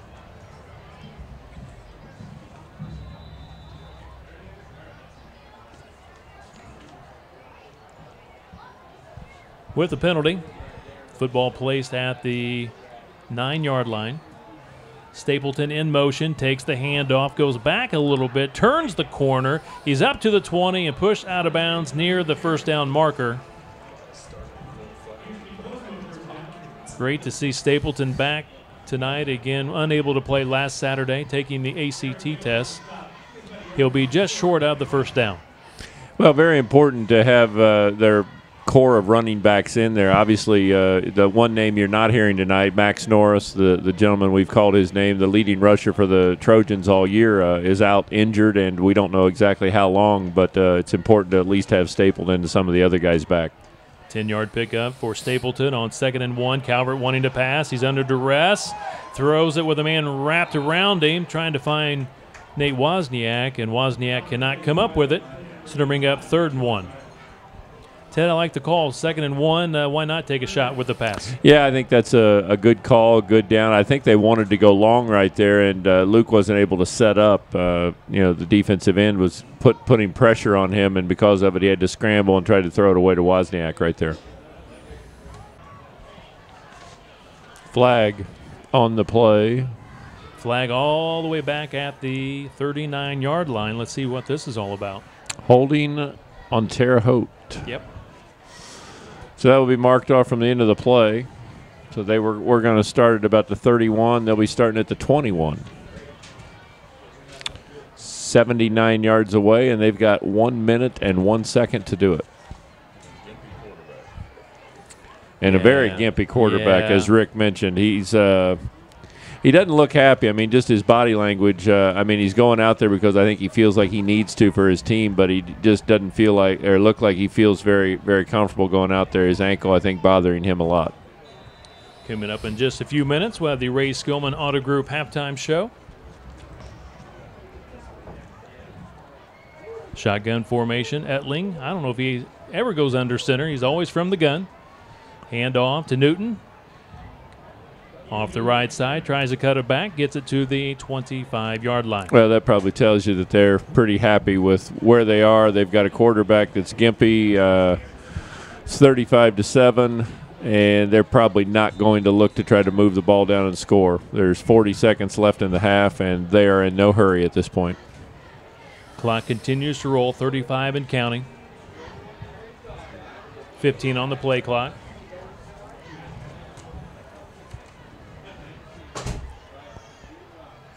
29 unanswered points by the Center Grove Trojans here in the first half after trailing 7-6 after the first quarter.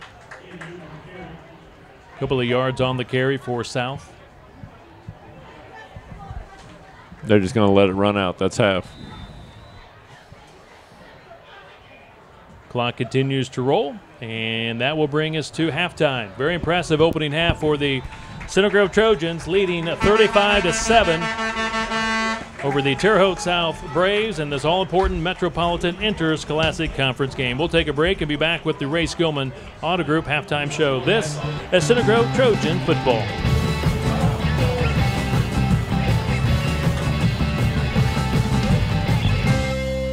Go south and save during Truck Month at Ray Skillman Southside Buick GMC Truck. Get discounts and rebates up to $13,000 on new Sierra truck. Or drive a new Sierra Z71 4x4 with PowerTech package for only $199 a month. Drive a new Terrain as low as $249 a month. Or a new Acadia, only $249 a month. Or get 0% financing up to 72 months. With over 600 new GMC trucks available, it's time to go pro at Ray Skillman Southside Buick GMC Truck. And now a word from your friends from Floors to Go. This is Joe Trester with Floors to Go here in Greenwood, Indiana. The store has been in business since 1976. We have a new building that has state-of-the-art products: carpet, hardwood, laminate floors, vinyl tile, sheet vinyl, ceramic tile, porcelain, bamboo. The new Floors to Go has more room, more flooring products, and more deals per square foot. Stay tuned for more from Floors to Go.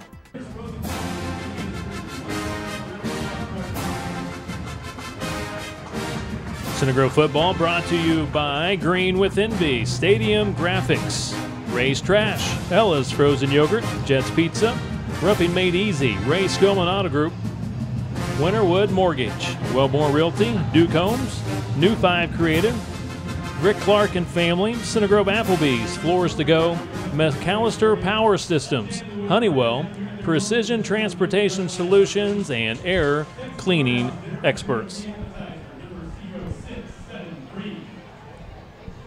Kevin Conrad, Ted Kitchell with you tonight from beautiful Ray Skillman Stadium. Center Grove leading 35-7 as we're just moments away before the start of the third quarter. Ted Kitchell, very impressive first half for the Center Grove Trojans, especially in the second quarter, scoring 29 unanswered points against the Braves. Well, it was 7-6. Terre Haute South led at the end of the first quarter. And with 5 minutes to go in the second quarter until halftime, Center Grove led 35-7. So for about a 7-minute period there, Terre Haute South kind of forgot to show up. I thought if I was Mark Rates, the coach for Terre Haute South, I'd have been a little disappointed with the effort that I got in the start of the second quarter. Obviously, you've got a gimpy quarterback. His leg is hurting a little bit. He's a big-time quarterback. Obviously, he's already signed with Purdue.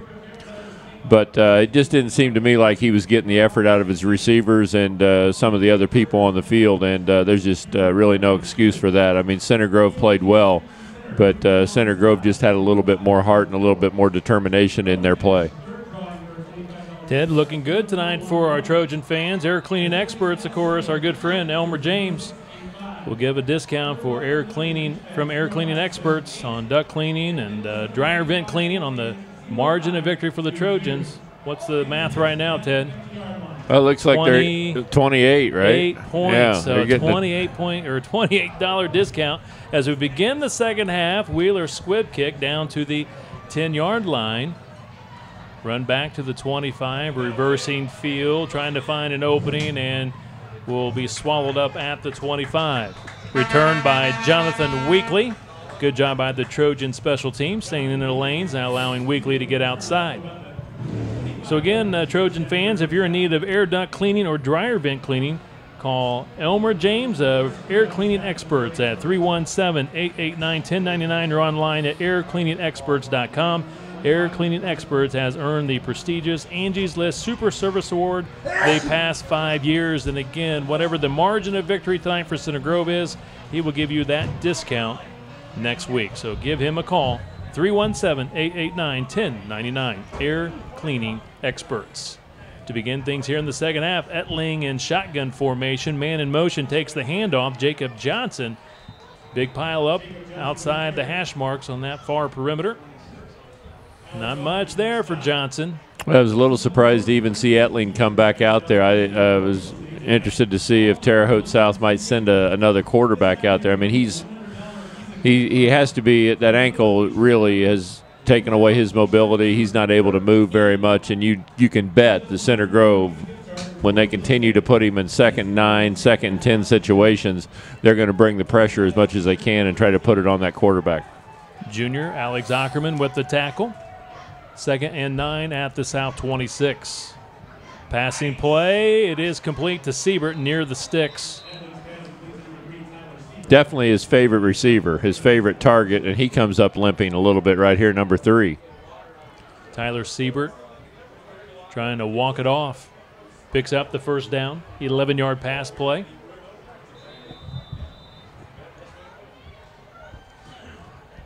Just getting things underway here in the second half. Center Grove very impressive in the second quarter, outscoring the Braves 29-0. A lot of Logan Hudson, at least with the scoring runs. Lane Morris, though, the junior fullback, had a very impressive first half, led the Trojans in rushing as the next carry gets it close to the South 40-yard line. They've tried to keep Center Grove honest by running Newton once in a while, but there's just not many yards there. And whenever they've tried to go wide, Center Grove has done a nice job. The corners, really push that play out to the sidelines, get help from their linebackers, and there's just not been much running room for Terre Haute. Not a great running football team anyway, but they needed to get something to go so Etling could pass the football. Otherwise, he's going to get a lot of pressure put on him. A couple of yards for Newton. Man in motion. Johnson. Middle screen. Pass is complete to Siebert. Yards after the catch. Picks up the first down. Etling was decked following the pass. And he is, again, very slow to his feet, but he will limp to the huddle. Another first down for Terre Haute South. Again, Siebert, his man. It's kind of like Peyton Manning to, what's his name for Denver? His possession receiver. Oh, the little guy that used to be with the yes. Stokely, exactly. Brandon Stokely. It's almost like Siebert sees him as Brandon Stokely out there at Ling. A couple of passing plays for first downs. Ball at the Trojan 49. Etling looks left, fires left, has a completion underneath.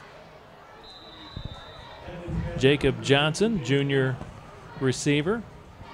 Well, he sure throws the ball with ease. I mean, he just doesn't have to rear back and throw it, even to throw it 20 yards down the field. He does it very easily. He seems to be a big, strong kid with a lot of power in his arm. It'll be interesting to see if you got some really quality players around him, people that could run routes and protect him and do things like that, what type of quarterback he really is. 8-yard gain with the completion, 2nd and 2. Etling, slant pattern across the middle. This time he threw it high to Siebert. Going to bring up 3rd and 2. Kind of a down and then a slant across the middle there. And yeah, a little down and in pattern, but it just doesn't say. It seems like once in a while he doesn't get an all-out route out of his receivers. I mean, they kind of 2 or 3 steps. I mean, you got to run every time. You got to run hard. You got to run your patterns hard. You got to run them whether you're going to get the football or somebody else is going to get the football. You can't take plays off. 3rd and 2, big play for the Center Grove defense. Man in motion is Johnson. Hand off to Newton. He squirts through there for the first down. Found a little bit of a crease off the right side of the line and gets enough for the first down. Picks up 3. Ball inside the 40. It's going to be placed at the Trojan 38-yard line. Keith Sears with the tackle. Center Grove kind of doing what they want to do, though, defensively. They're going to give you a little bit. They're going to make you earn it if you going to take it. I mean, you're still 40 yards away from the end zone, and so they're going to make you work to get in there.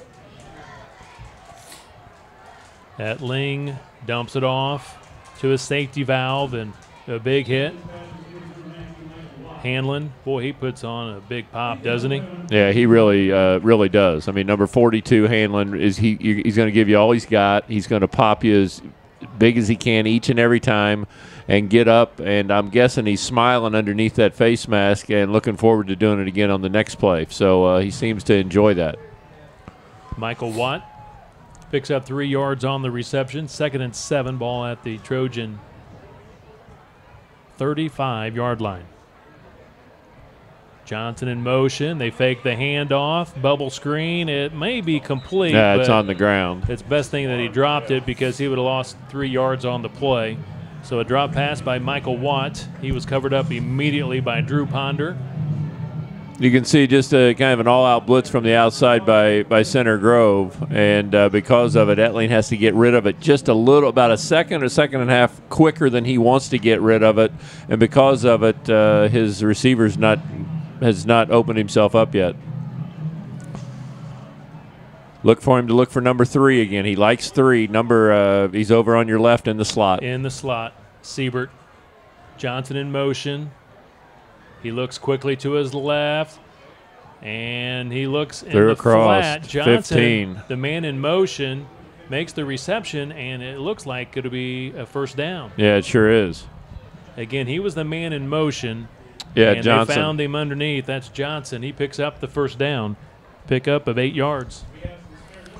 Very impressive opening drive here in the second half put together so far by Terre Haute South. Well, they're taking a lot of time off the clock. They're doing a nice job of moving the football down the field. Obviously, if you're trying to really catch up and get back in the game, you'd like to score quickly. But at this point in time, I think they'd like to do anything positive offensively. Etling pumps it, now fires to the end zone looking for Siebert, overthrew him. Again, Siebert maybe stopped running the route. Well, I think it was well played. It looked like Aaron Hunt might have been back there, number 31. It looked like he did a nice job of not allowing the receiver to get behind him. He played that very, very well, and he was the closest one to the football. Hunt has now started the last 2 games in place of Josh Piper, the senior safety. He's out with a high ankle sprain. Didn't suffer it in the Carmel game. He actually suffered it following the Carmel game during practice. 2nd and 10 coming up here for the Braves. Ball at the Trojan 28-yard line. Man in motion. Johnson takes the handoff, turns it up, finds a seam or two. And flag. Cuts it back outside. Flag down at the 30. It's definitely will be a hold. Should be holding against the Braves.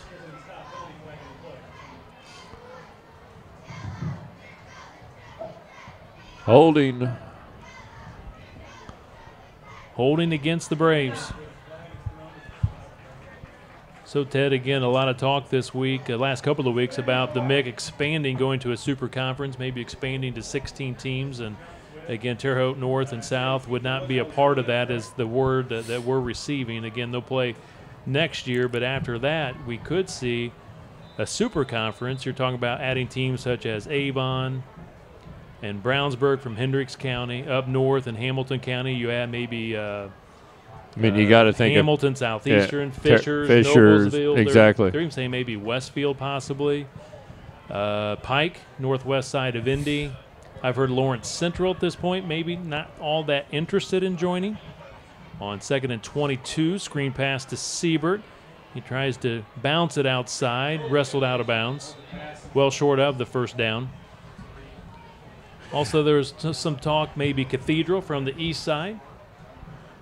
And the Terre Haute schools may go back to the, I guess it's the SIAC, which is down in the Evansville area. And I do believe that's where they had played before for many, many years. And I don't think it really has anything to do with the competitive level of Terre Haute South or North. It's just that it's such a pain traveling down there. It's just they're kind of out there in the middle of nowhere, and it would be so much easier. I mean, we're used to traveling, up north to play North Central or Lawrence North, to play a Hamilton Southeastern or an Avon over on the west side of town. So I think it would be a little bit more comfy for everybody in the MIC if they made those changes. On 3rd and 16, screen pass complete to Ian Newton, and Newton, I think he got a first down. Tackled right at the marker on that far sideline, kind of a middle screen, and he runs with the football and gets it close to the marker.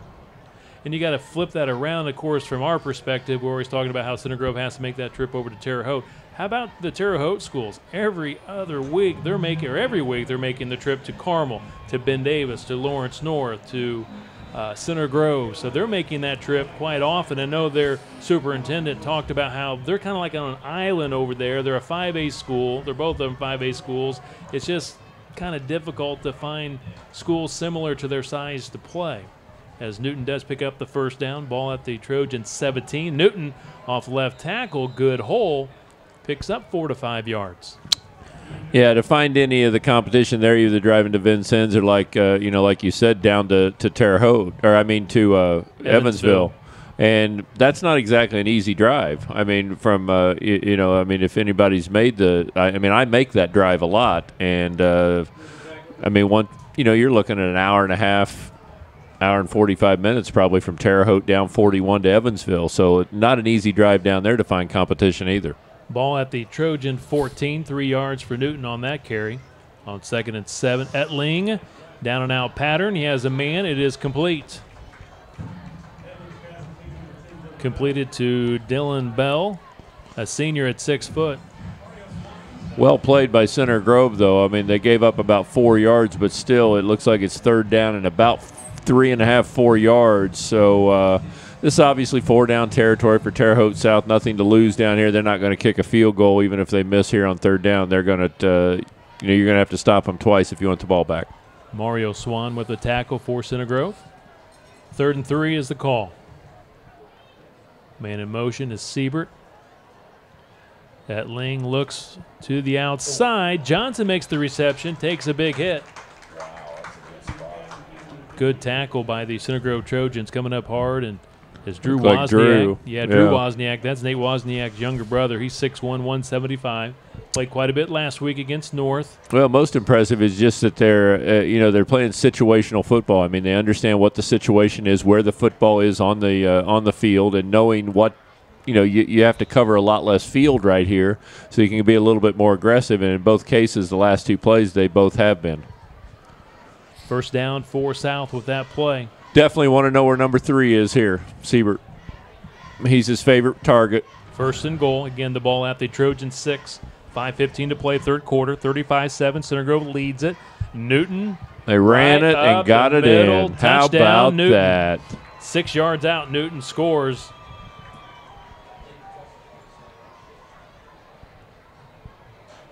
Well done by really a good drive by Terre Haute South. I mean, they haven't had a lot going.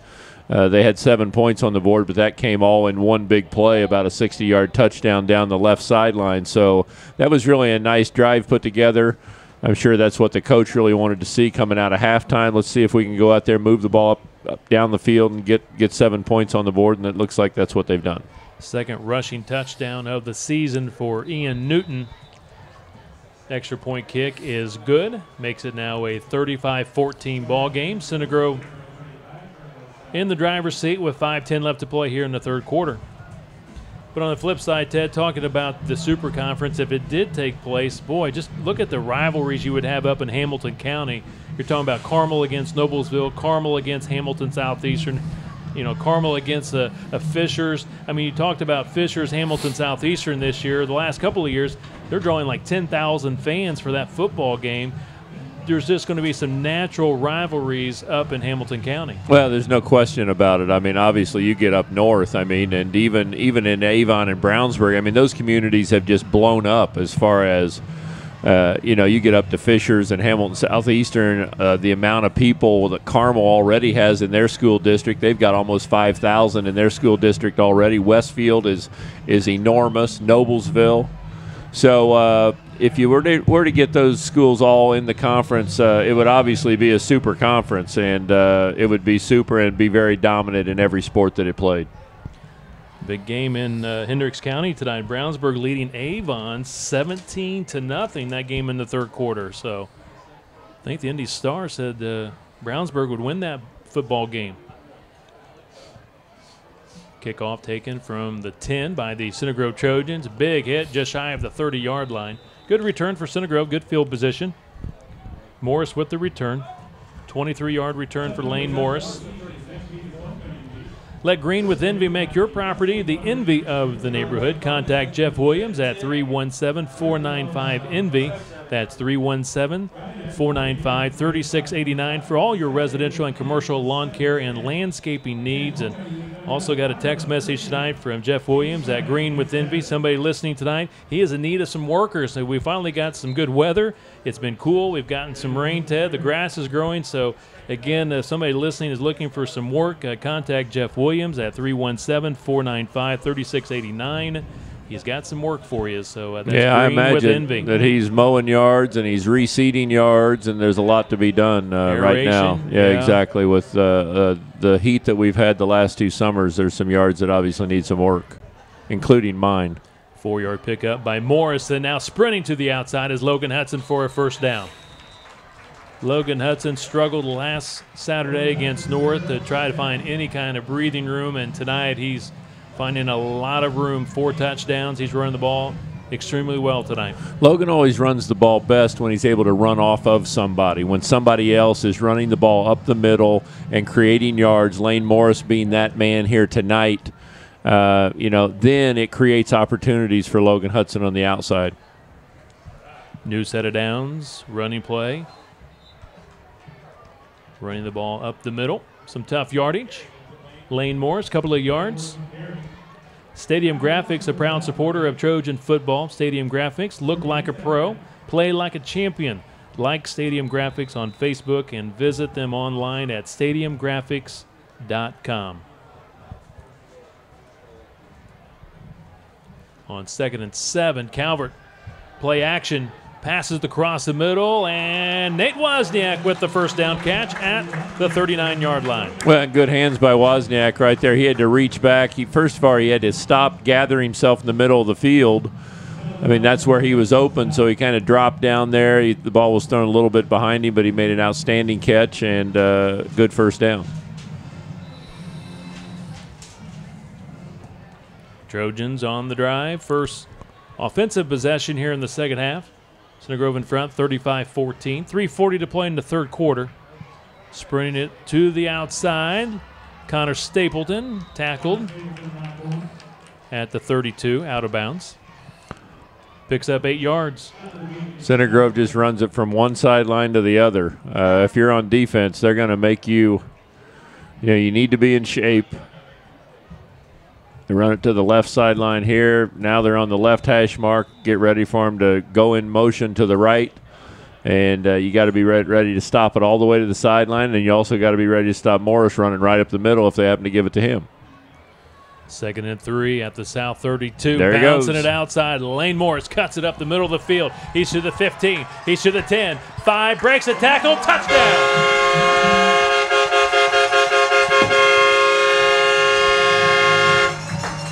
Well, I don't know if it was a great run or if it was poor tackling, but it sure looked good.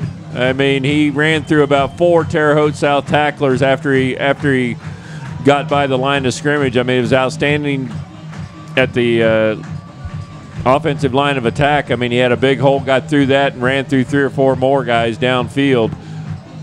Lane Morris has been a real key player here for Center Grove here tonight. Yeah, for Lane Morris, that's his first touchdown tonight. Flag down here on the extra point kick. I mean, it looks like he's the guy that Eric Moore feels like he can count on to get him yards when he needs yards. You know, there's always one guy that Coach Moore is going to go to, and you know, we've seen it in Jimmy Daggett in the past, some of the other players, but Lane Morris turning into that player here since some of the other guys are not there right now.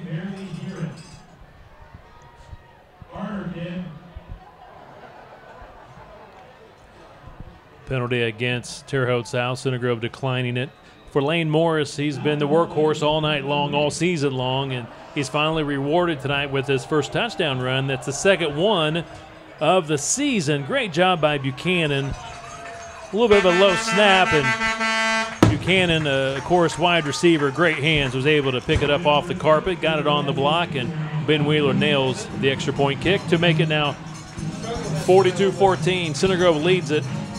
3:25 to play here in the third. Again, looking like a pretty good discount if you want to call up our good friend Elmer James, air cleaning experts, 317-889-1099. If you're needing some air duct cleaning or dryer vent cleaning, he'll give you a discount, whatever the margin of victory is tonight for the Center Grove Trojans. Well, I think that was an important drive for Center Grove. I mean, even though they were ahead 35-14, I'm sure that Eric Moore wanted to see how his offense was going to respond after his defense had given up 7 points on a pretty well put together drive by Terre Haute South, but his offense stayed very focused. When they did get on the field, they ran the ball well. They passed the ball when they needed to, did everything they needed to do, and answered Terre Haute South 7 points with 7 points of their own. For the Trojans on that drive, 71 yards, a minute 39. Again, Lane Morris, his second touchdown of the season, breaking open a touchdown run for 32 yards. Kick to the 5-yard line. Big hit at the 30-yard line. Well, Terre Haute South does a much better job returning kicks than Center Grove, in that whoever that guy is returning has to be a little bit of a kamikaze. I mean, you run the ball up, and then once you finally hit that line, you've kind of got to bust through there at full speed, and if you happen to hit it just right and you bust through, then there's wide open space. So obviously about 96, 7, 8% of the time you're going to run into somebody, but they do a nice job of really busting hard up into that hole. Jonathan Weekly with a nice return for Terre Haute South, putting the ball at the South 32-yard line. 3:18 to play, third quarter, 42-14 Center Grove. Etling throwing this one away, and a flag comes down. This might be a late hit on Dylan Dallas. They're going to say he hit up around the face mask helmet area. They're going to say roughing the passer against Dylan Dallas. Hit him in the helmet area. That's just such a joke that it's just, I mean, it's football. Come on. Last drive for Terre Haute South. Again, the opening drive of the second half, very impressive. 17-play drive. Took 6 minutes, 38 seconds. 12 pass plays, 5 running plays. Again, it was a running play that they scored on. Newton from 6 yards out made it 35-14, but the Trojans again respond with a great drive as well to make it 42-14. If I'm one of these linemen down there in the trenches just getting stepped on and getting kicked and hit and beat on each and every play, and the quarterback gets tapped in the helmet and we get a 15-yard penalty, I have to wonder what the heck is going on out there. What kind of rules are we made here to play football? Center Grove dropping Newton in the backfield for loss of yardage. Yeah, well done. I mean, they got a lot of good penetration right there, which they have tonight, and really nothing running-wise has been very effective for Terre Haute. Not a team that's looking to run the ball much anyway, but having to count on their passing attack. But still, you'd like to be able to run it just a little bit to keep the defense honest. Deaver and Dallas with the tackle for the Trojans. 4-yard loss brings up 2nd and 14. Oh, they're coming this time. Look for a screen or something. And the pass was almost intercepted. It was tipped. Siebert could not hang on. Yeah, it looked like Mafatrich was back there on top of it. Dylan Dallas charging hard from the edge. He absolutely blew up Ian Newton, the running back. He's 5'7", 160, and Dallas just went right through him. Well, Dallas is the one who they called the late hit on the quarterback, so I'm sure he's got a little juices flowing anyway. That was kind of a weak call. But anyway, all of a sudden it's 3rd down and about 14. Exactly the situation Coach DeLuna talked about his defense wanting to see Terre Haute South in. 3rd and 14. Siebert in motion. Etling, middle screen to Johnson, and he gets away from several tacklers, and now the ball comes out at the end of the play. They're probably going to call it down. No indication by the official. He's close to the 1st down. There's a helmet off. So that means he'll have to come out of the game. I know Ted likes that. Yeah, that's a great rule too. That's Jacob what a Johnson. great rule. Johnson with the reception and the nice run to the 1st down marker. It is a 1st down. The officials never acted like the ball was loose. I mean, it obviously was loose. I mean, we could see that it was loose at some point in time, but you go back to the basics right there. Center Grove knew what they were going to run. They had 3 or 4 guys there, and they allowed Newton to get away from and to get a 1st down. Ball at the Trojan 43. 2 minutes to play in the 3rd. 42-14, all Center Grove. Newton straight ahead running north and south. Another helmet comes off, so another South player will have to leave the field. That's Danny Banks losing his helmet.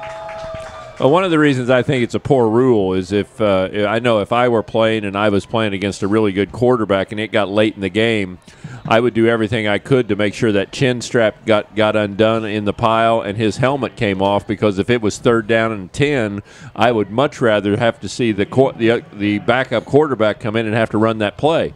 And so, you can laugh at it, but those are things that are going to happen in college football, and just wait and see. It will happen.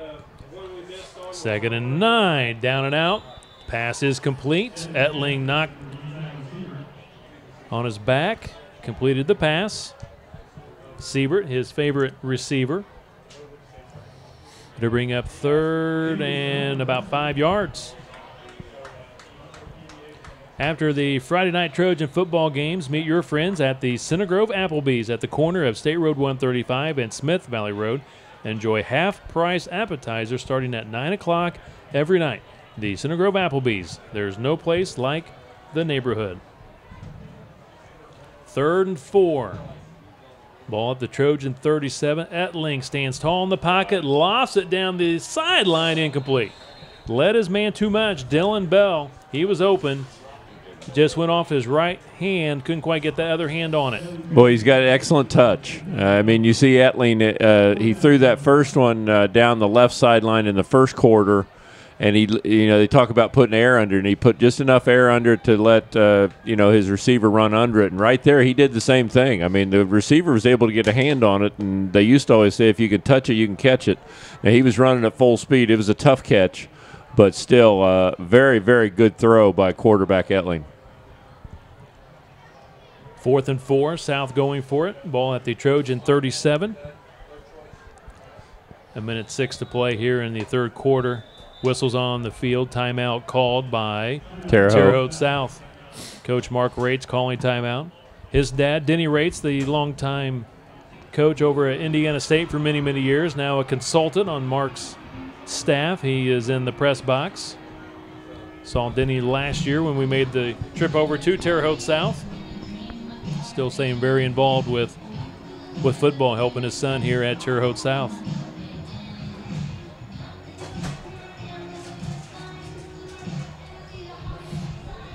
Precision Transportation Solutions is in need of company drivers and owner-operators with single trucks or fleets to run for its dedicated first-class customers. PTS specializes in secure, high-value, temperature-controlled truckload transportation. To submit an application, visit Precision Transportation Solutions website, less-headaches.com. Again, online at, let's see, try that again, lessheadaches-.com. Again, that's Precision Transportation Solutions. Well, important to know the situation here. 4th down, you got 4 yards to go. Obviously, they need to move the sticks. They need to pick up the first down, so they got to get at least 4 yards, but you can't let them get behind you and get deep, too. 4th and 4. Etling looking to his left, pumps it, fires it, has a man, and he could not hang on. Went right between his hands. That's his favorite receiver, Tyler Siebert. I'm wondering if Siebert may have lost that one in the lights. I agree. He lost that in the lights. Yeah, it looked like he was looking and he couldn't find it. He just didn't exactly. squeeze it. He didn't put the hands together, and otherwise, the pass was right there.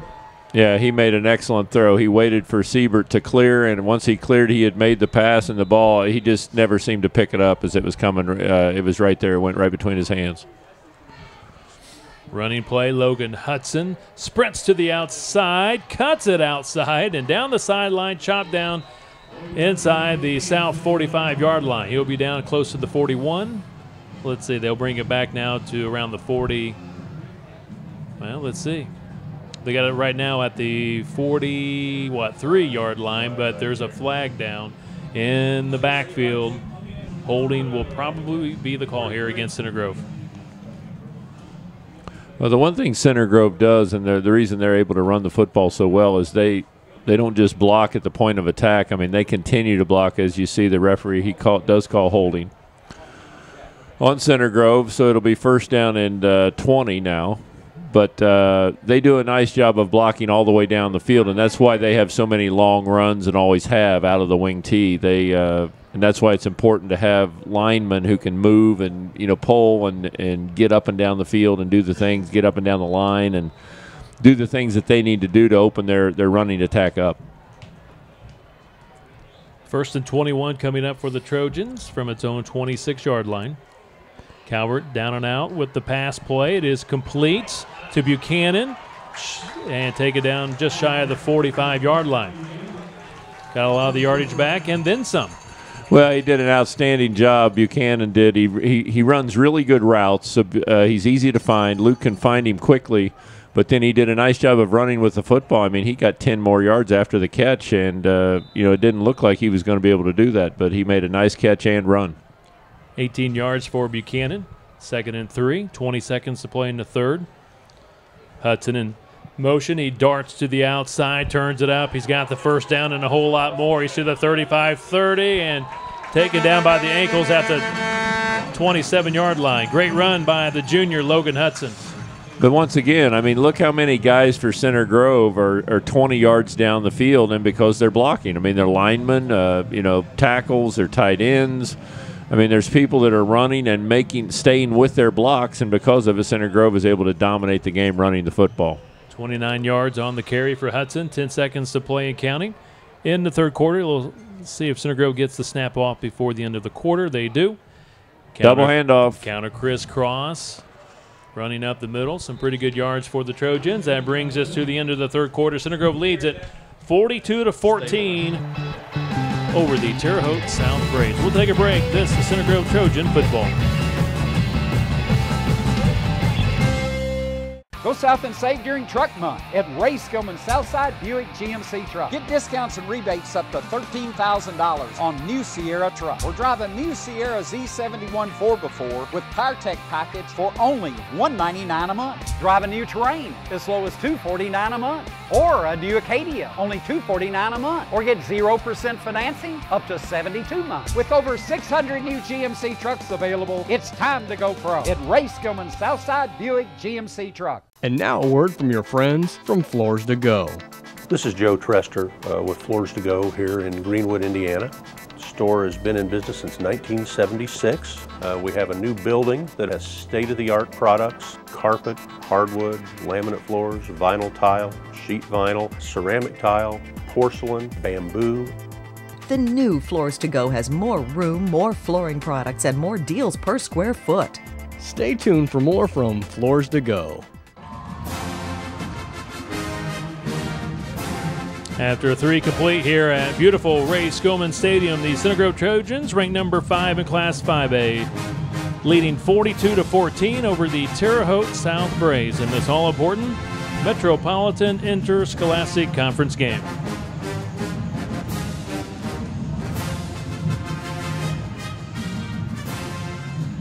Kevin Conrad, Ted Kitchell with you tonight. Ted, in the third quarter, both teams played pretty well offensively. Yeah, I thought both teams played very well. I thought Center Grove really dominated things running the football as they continue. I mean, Lane Morris just continues to pound it forward. Offensive line for Center Grove pretty much dominating the game whenever they need to. Yeah, Lane Morris Jr. rams it right up the middle for another first down, picks up 9 yards to begin things here in the fourth quarter. 42-14 all Center Grove. Again, the Trojans trailed 7-6 after the first quarter, but scored 29 unanswered points in the second quarter, took a commanding lead at halftime, and Trojans have controlled it ever since. Next Friday night, Center Grove back home, homecoming against Lawrence North. The Wildcats taking on Carmel tonight. Handoff coming here to the near side. Logan Hudson, man, some shake and bake. Gets inside the 10. We're seeing a little more extra out of Logan Hudson tonight. Again, running between tackles a little bit tonight and some extra moves to the outside as well. Well, somebody got good penetration right there and almost dropped him for about a 2-yard loss, but he was still able to pick up about 5 yards. So to bring up 2nd and 4. 6-yard pickup for the junior. Ball at the south 7-yard line. Calvert maybe checking out of the play, and as he was doing so, flags come out. False start by the Center Grove Trojans.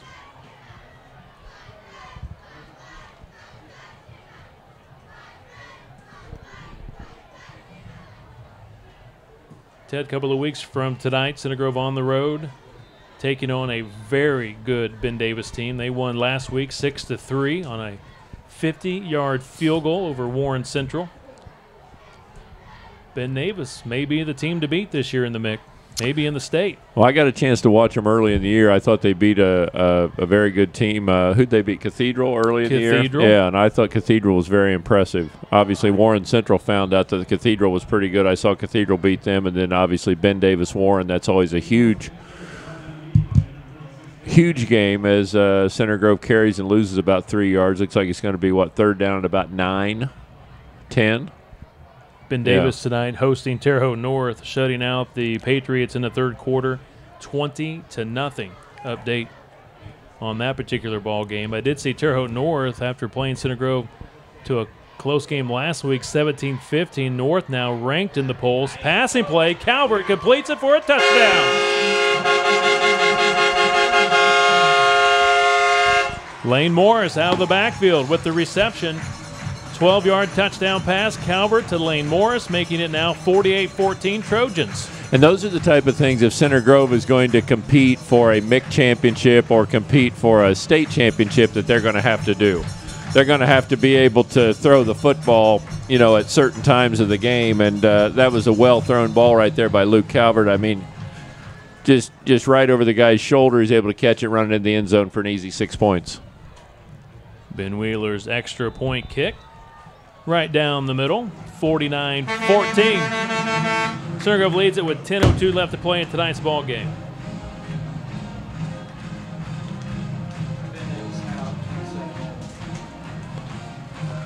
Ted, something you said in the latter part of the Carmel broadcast, how the Trojans got to figure out a way to beat the Carmels and the Warren Centrals. And since the Trojans' 2008 state championship, it's pretty interesting looking at Center Grove's record. Center Grove is 29-4 overall since 2008.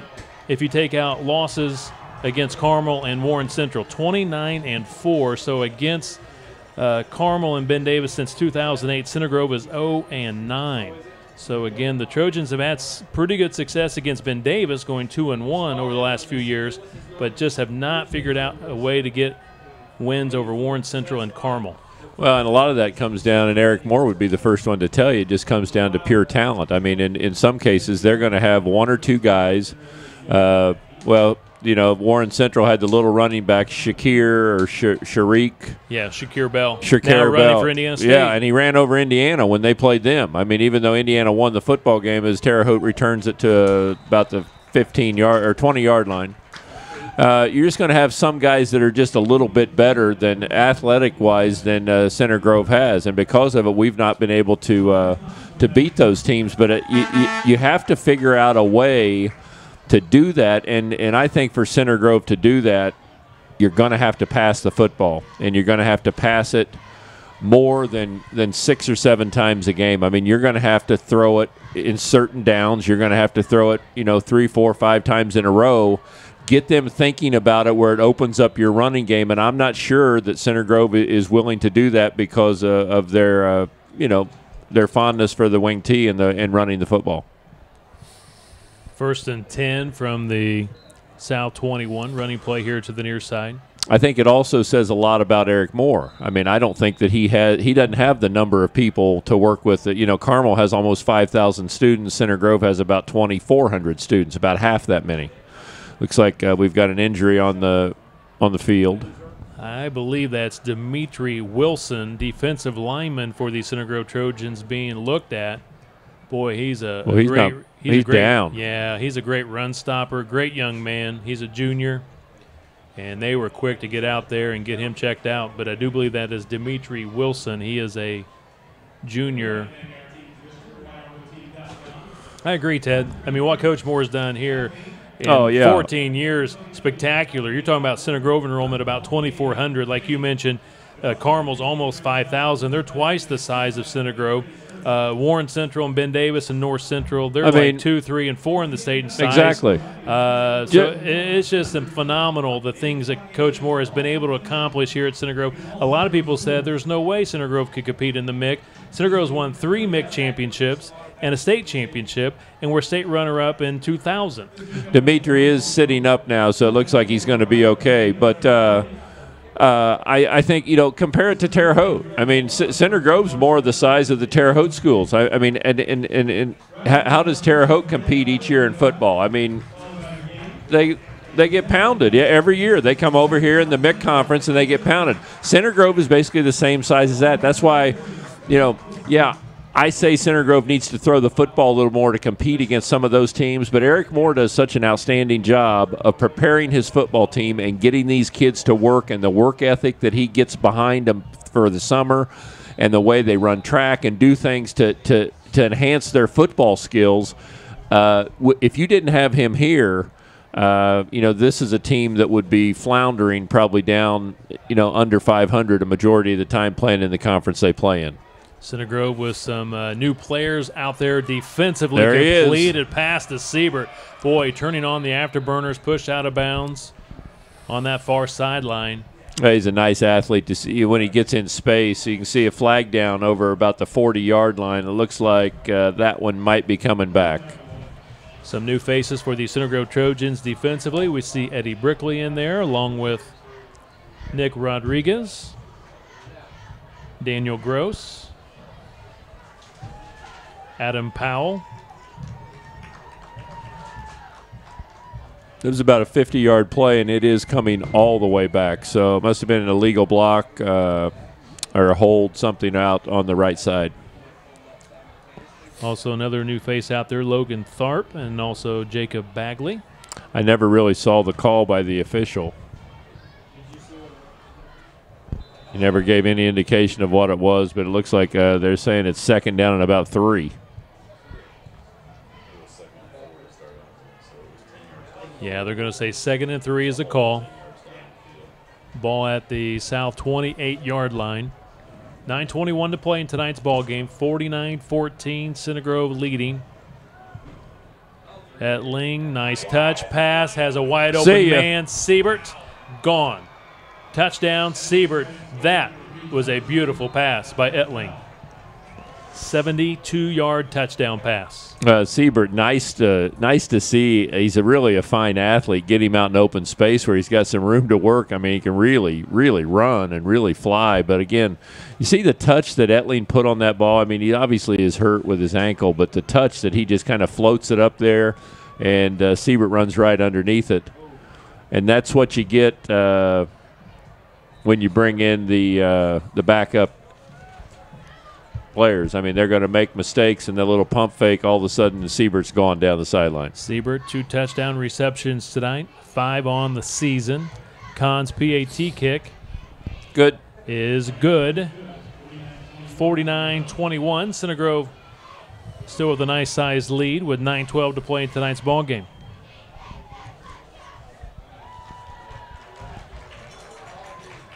Honeywell is a Fortune 100 company that invents and manufactures technologies to address tough challenges linked to global macro trends such as safety, security, and energy. With approximately 132,000 employees worldwide, including more than 19,000 engineers and scientists, Honeywell has an unrelenting focus on quality, delivery, value, and technology in everything it makes and does.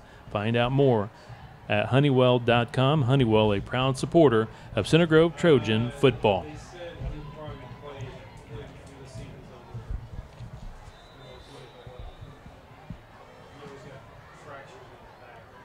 Ted, next week, Trojans hosting Lawrence North. The Wildcats struggling. That's an understatement this year. You got that right. What was it in the opener against Lawrence Central, 70-0? I know tonight they're playing Carmel. Oh, but that's pretty. At Lawrence North, and I do believe that game is being televised on Channel 40. 63-0. We got the update on that. Carmel, there we go. Oh, got him Lawrence at the 40. North, and that's a final 63-zip Carmel over Lawrence North tonight. So the Wildcats coming here next Friday night for homecoming. Good return for the Center Grove Trojans. Well, I'm a good high school football watcher in that I try to tune in, late on Friday nights and see who's playing, catch some of the better athletes, better talent. And it was like the first week, and they were playing Lawrence Central, and Lawrence Central's not exactly a power, I mean, they don't still have Trey Roberson up there. I mean, they're a good football team. But I remember I turned it on, and it was 44-10 or something like that, or 44-7, and I thought, well, this game must almost be over. There were 3 minutes left in the first half, and Lawrence Central was ahead of Lawrence North 44-7. So Lawrence North, that used to be a pretty proud football program up there. Not having much success right now. Lee Klinker, freshman. Nice running pace. Picks up 11 yards. We see Joey Siderwitz, freshman quarterback, now the signal caller. Kevin Floyd coming here to the near side.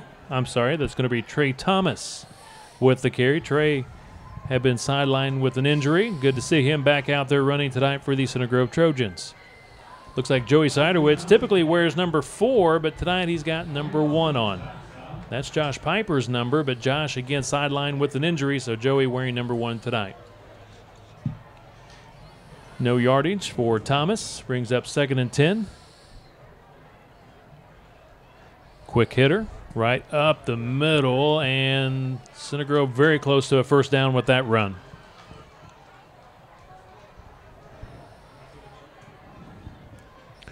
It's important just when you get in there in a situation like this, if you're Joey Siderwitz, make good decisions, good handoffs, move the chains, run the clock down, keep the coach happy, in a good mood. That's important if you're on this backup squad. Tyler Dobbins limps off for Terre Haute South. Running play off right tackle. Now goes to the other side of the field, trying to pick up a yard for that first down. And he did.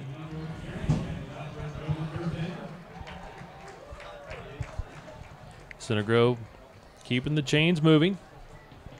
Keep the clock running.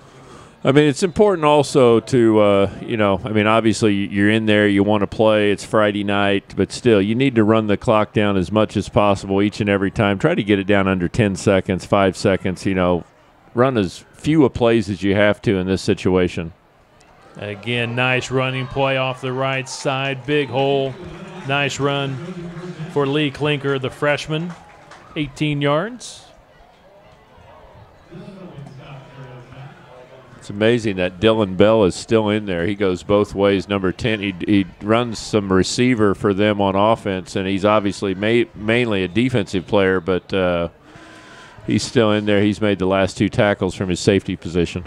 Ted, you look to that far sideline, South, just not much of a bench.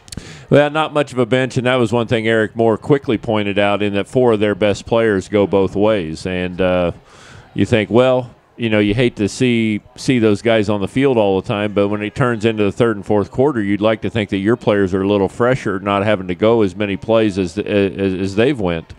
And so far, it's kind of shown. I mean, Bell looks a little tired out there tonight, and obviously Center Grove in the 2nd quarter really took over. Ted, Rick's done some quick math here for Lawrence North. They've been outscored 258-47 on the season, losing to Lawrence Central, Tech, Warren Central, North Central, and Carmel. And now next week they'll play Center Grove. That's a tough schedule there. Yeah, they've played some pretty tough teams. North Central, Carmel, of course, week 1, Lawrence Central. Lawrence Central's like number 4 in the state now. Yeah, and then they're going to get Center Grove. It's in the top 6 or 7. Yeah, so, Center Grove right now, number 5. I mean, and you're giving up about 50 a game. So timeout was called by, I do believe, Coach Moore, who had a stoppage there in play. 2nd and 9 coming up for Center Grove. Ball at the south 19-yard line. 6:40 to play in tonight's ball game. 49-21, all Center Grove. Do believe that's Calvin Daggett, sophomore. Daggett not available last week due to injury, but great to see him back tonight. That was Daggett. 6-yard pickup. He's got a couple of touchdown runs in varsity games this year. Well, I think the important thing about the Center Grove team is whether or not you think they've played up to their potential, or whether or not they've played as well as they should have played as they come to the line here at 3rd down and they're looking at about 3.5. Another nice running play. Very powerful run. Finishes that run well. Yeah, another 1st down, move the chains. It'll be 1st and goal. But, I mean, in reality, you look up and they're going to be 4-1. And really, probably exactly, they'd like to be 5-0. They would like to beat a Carmel team that they felt very confident that they had a good game plan and were able to beat them. But yet, it's a Carmel team that knows how to win. They've won state titles. They're well coached, and they played very, very well the night they played here at Center Grove. And yet, so at Center Grove, you can't be that disappointed. You're sitting right where you need to be to compete for a conference championship. Klinker up the middle, looking for his first varsity touchdown. He's just short. Going to be, I think, right around the 5-yard line. Well, this offense has done an outstanding job. Joey Siderwitz has done a nice job coming in there. He keeps them moving. The line is doing a nice job of blocking. They're moving the chains. Hopefully they can get this ball in the end zone. Looks like it's 2nd down. They're on about the 4-yard line. Coach Moore has to be happy when you put the troops in there. The 2nd-string guys, the guys that are working hard in practice every day, and they do things like this, move the ball down the field and hopefully put it in the end zone. Hand off again, pounding the ball up the middle. Klinker with the carry, shy of the goal line. Interesting article talking about Klinker. He's a freshman. Brownsburg this year, Ted, they have a freshman running back who's just doing a bang-up job, but it was basically talking about freshmen contributing at the varsity level, and they talked to various coaches, and most of them said they don't really like to see freshmen move up to the varsity. They want them to stick with their peers and work hard and then earn that opportunity. And do we have a touchdown? Yes. Touchdown, Center Grove. And that's the freshman for you, Lee Klinker, his first varsity touchdown. So congratulations to that young man. But again, a lot of coaches prefer to keep their freshmen at the freshman JV level, especially in your bigger programs. 55-21, Center Grove increasing its lead. Seth Northern back up to Wheeler with the PAT kick. It is up, and it is no good. No good. Missed it to the left. Well, I think that's an interesting question on the freshman. I mean, I can understand what they're saying. The other thing that you have to be concerned about and you have to watch is the age. I mean, at what age are they a freshman? You get some of these parents that get to holding their kids back 1 or 2 years so they can really excel. By the time they get to be a senior, they're 19 years old. I mean, most kids have already been to college for a year and a half, 2 years by the time they're 19 years old. But I've seen that happen before too. So, I mean, if a kid is 16 years old and he's a freshman, it's probably time that he is playing up there on the varsity. So I think that's something that you have to take into consideration when you're looking at that. The maturity of the kids, and I mean, really, how old are they, and where they are in their maturity. Brownsburg leading Avon 24-0 at the end of the third quarter. Not surprised Brownsburg's leading, but man, shutting out Avon 24-zip. Brownsburg had an earlier win. Who'd they beat? Westfield earlier this year in a tough game, or it was Hamilton Southeastern. That's who it was. Yeah, Hamilton Southeastern. They're undefeated. Yeah. So I mean, Brownsburg's one of those teams they talk about flying under the radar. Yeah. Coach Comer's doing a great job up there at Brownsburg. Again, they're the ones that they kind of talked about today in the Indy Star article. They have a freshman running back. I believe he's like 14, 15 years old, but he's like 300-400 yards rushing on the season. I mean, he's come in, earned the spot, and he's done a great job. Pooch kick. Yep, Northern pops it up to around the 25-yard line. Good return here for South. Center Grove finally dragging the runner down just shy of the 45. I think it's interesting when you talk about the Super Conference, the things that you really need to think about there is obviously you're going to have some super games, as you spoke about. All the Hamilton County teams that are going to be so good, and then come down here on the south side or go to the west side or wherever it might be. The difficulty when you have that is you're never going to have a week off. I mean, right now, let's be serious. Whenever somebody sees north or south from Terre Haute on their schedule, they feel like it's a little bit of a breather. If you're Carmel or if you're Center Grove or if you're Warren Central, you feel like, okay, this is a game that we should win. I mean, you get into that super conference and you're playing Carmel or Avon or Brownsburg or Hamilton Southeastern or Warren or Ben Davis. I mean, when are you ever going to have a week off where you feel like, gosh, this is a game that we might be able to win? I mean, how Center Grove feels as they get ready to go to the state tournament when they're all beat up at the end of the year after they've played Ben Davis, Warren. It's going to be like that all the time. You're going to be beat up all the time if you play in a conference like that. I agree wholeheartedly. A lot of new faces in for the Center Grove Trojans here on defense. We'll try to get the names to here shortly. Etling passing, completed pass. Johnson takes a big hit, picks up the first down. Well, I think Etling deserves some major credit. Obviously, he's a wonderful talent, but he could have easily bagged this deal tonight. I mean, he looks up there behind 35-7. They're not competing for a win. But he obviously has stayed in there the second half. He's gotten his football team up and down the field. He's looked very good back there in the pocket. They've protected him pretty well. He's gotten hit a few times. But he's done a nice job back there at quarterback, and he has a wonderful arm. Great touch for a quarterback. Sophomore Alex Hubrecht with the tackle. Also out there we see Gavin Everett. Ryan Walker in there playing for the Trojans. Running play, good speed to the outside, close to another first down. Good maneuvering by Michael Watt. Zach Hart with the tackle. Hart, a sophomore defensive back.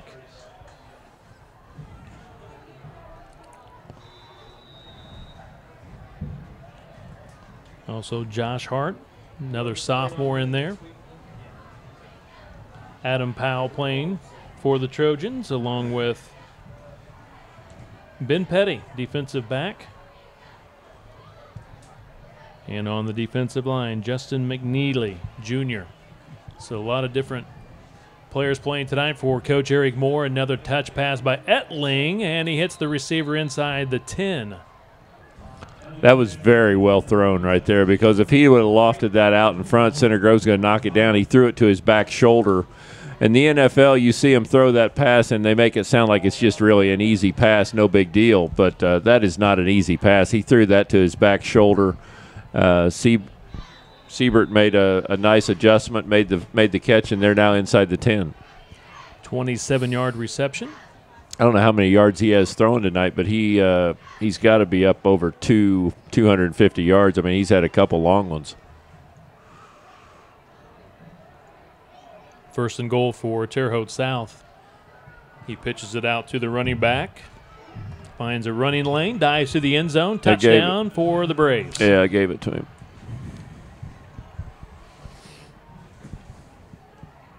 Michael Watt with the touchdown run. He's a sophomore.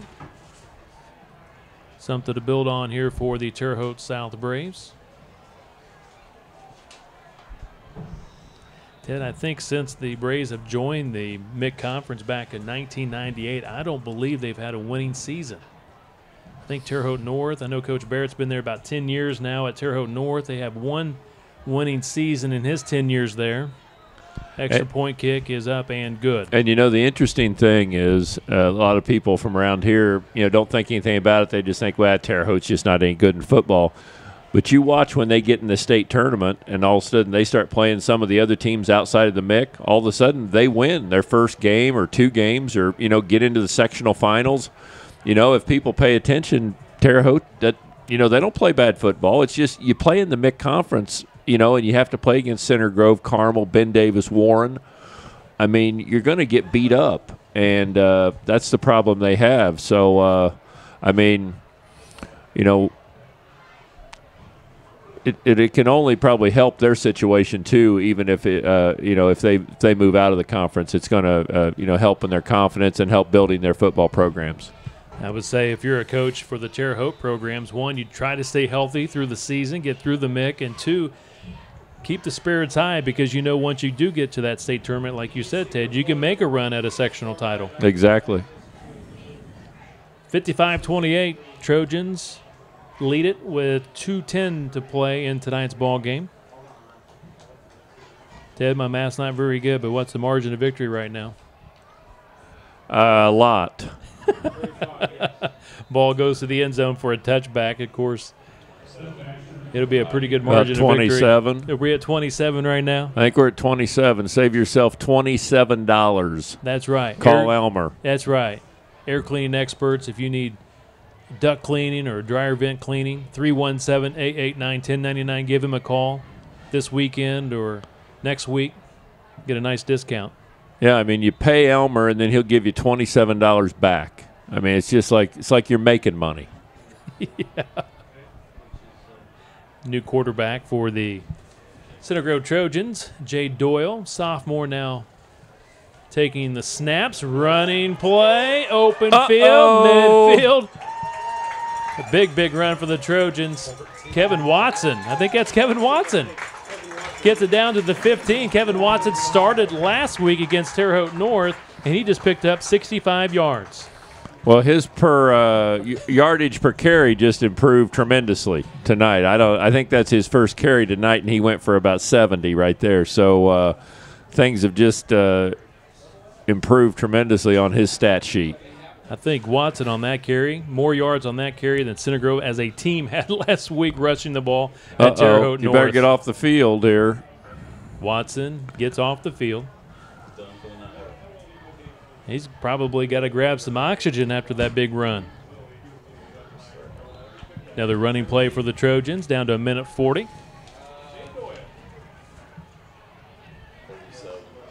McAllister Power Systems has what you need, period. From electrical power to temperature control and compressed air, new, rental, or used. McAllister's equipment specialists know the ins and outs of how its products can help you perform at your best. McAllister's has the know-how to get you the right solution the first time, every time. McAllister Power Systems, a proud supporter of Center Grove Trojan football. And Ted, there you go. Victory formation. V formation.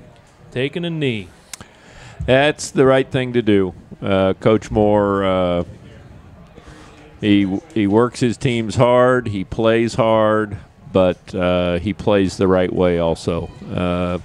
They're down there in scoring position. He's got a lot of young guys. He knows as well as everybody else in this stadium that, I'd sure like to see my son score. The right thing to do is you put a knee down, you go over and shake hands, and move on. Down to 35 seconds. Tomorrow, Center Grove's junior varsity team will go to Terre Haute South to play at 10 o'clock in the morning, and the Center Grove freshman team will host South here at Ray Skillman Stadium at 10 o'clock. And that will be it. That's it. Clock running out for Center Grove head coach Eric Moore. He remains perfect against Terre Haute South, moving to 17-0 against the Braves since 1999. Final score tonight from Ray Skillman Stadium, 55-28. Number 5, Center Grove with the big win, moving to 4-1 on the season and 2-1 in the Metropolitan Interscholastic Conference. Stay tuned. Coming up next, we'll have a quick post-game show, our Center Grove player of the game. This is Center Grove Trojan football.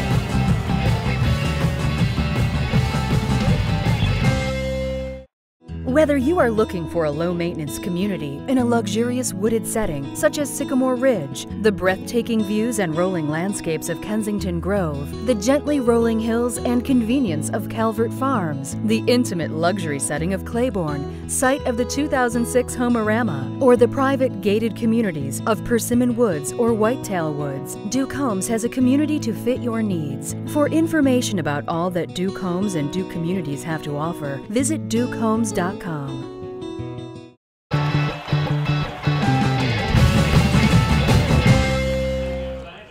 Kevin Conrad, Ted Kitchell with you one last time from Ray Skillman Stadium tonight. The Center Grove Trojans with an impressive 55-28 win over the Terre Haute South Braves in this Metropolitan Interscholastic Conference game. Ted, opening quarter, it was 7-6. Terre Haute South led it, but the Trojans really took control of this football game, outscoring the Braves 29-0 in the second quarter, taking a commanding lead at halftime, and the Trojans dominated the second half, winning big tonight, 55-28. Yeah, they scored 29 quick points there in that second quarter. It was 5 minutes to go at half. They were ahead 35-7 after being down 7-6. So really a dominant quarter right there. They really seemed to have good focus offensively. Their offensive line, I know that was a major concern last week. Coach Moore didn't feel like they blocked the way they needed to. And tonight I thought they really got off the ball, really created some great holes for their running backs. Luke Calvert did a nice job of throwing the football, moving the football team up and down. I mean, he has to be a real leader out there. You just can't go out there and be a signal caller. You got to be the guy leading that team, getting them in and out of the huddle, doing the things that you need to do, and he seems to be growing. So I think it's a big win. I think Coach Moore was wondering where his team was. You know, after losing some of their key players, you wonder, how is my team going to respond? I thought they responded very well against a pretty good football team tonight and put a lot of points on the board. Great crowd tonight. It was Center Grove Bantam Football League night. A lot of youngsters in the crowd. They saw a great win tonight. Center Grove winning big. And Ted, you look around trying to figure out player of the game. A lot of great contributions tonight, but look no further than Lane Morris, the junior fullback, 156 yards rushing. He had 2 touchdowns, one through the air for 12 yards, one on the ground, 32 yards. He had 2 catches for 29 yards. Lane Morris playing tonight with a broken toe like he did last Saturday against Terre Haute North. He is our Center Grove player of the game. Well, he's really been the go-to guy, and usually there is one go-to guy on Coach Moore's team. I mean, and he's the guy that he has created a lot of confidence. He basically won the football game last week running on one toe, or with a broken toe. And then tonight he comes out, and about 4 out of the first 5 plays they give it to him, and he takes it 69 of the 70 yards. He was outstanding. He was ready to play when he was put in the football game tonight. And he has to get – I mean, it's important for Lane Morris to get everybody else on that offense playing at his level. They've got to play at his pace and play at his level, and if they do that, they're going to continue to get better. Ted, have a great weekend. Next Friday night, the Trojans will host Lawrence North. It's always fun.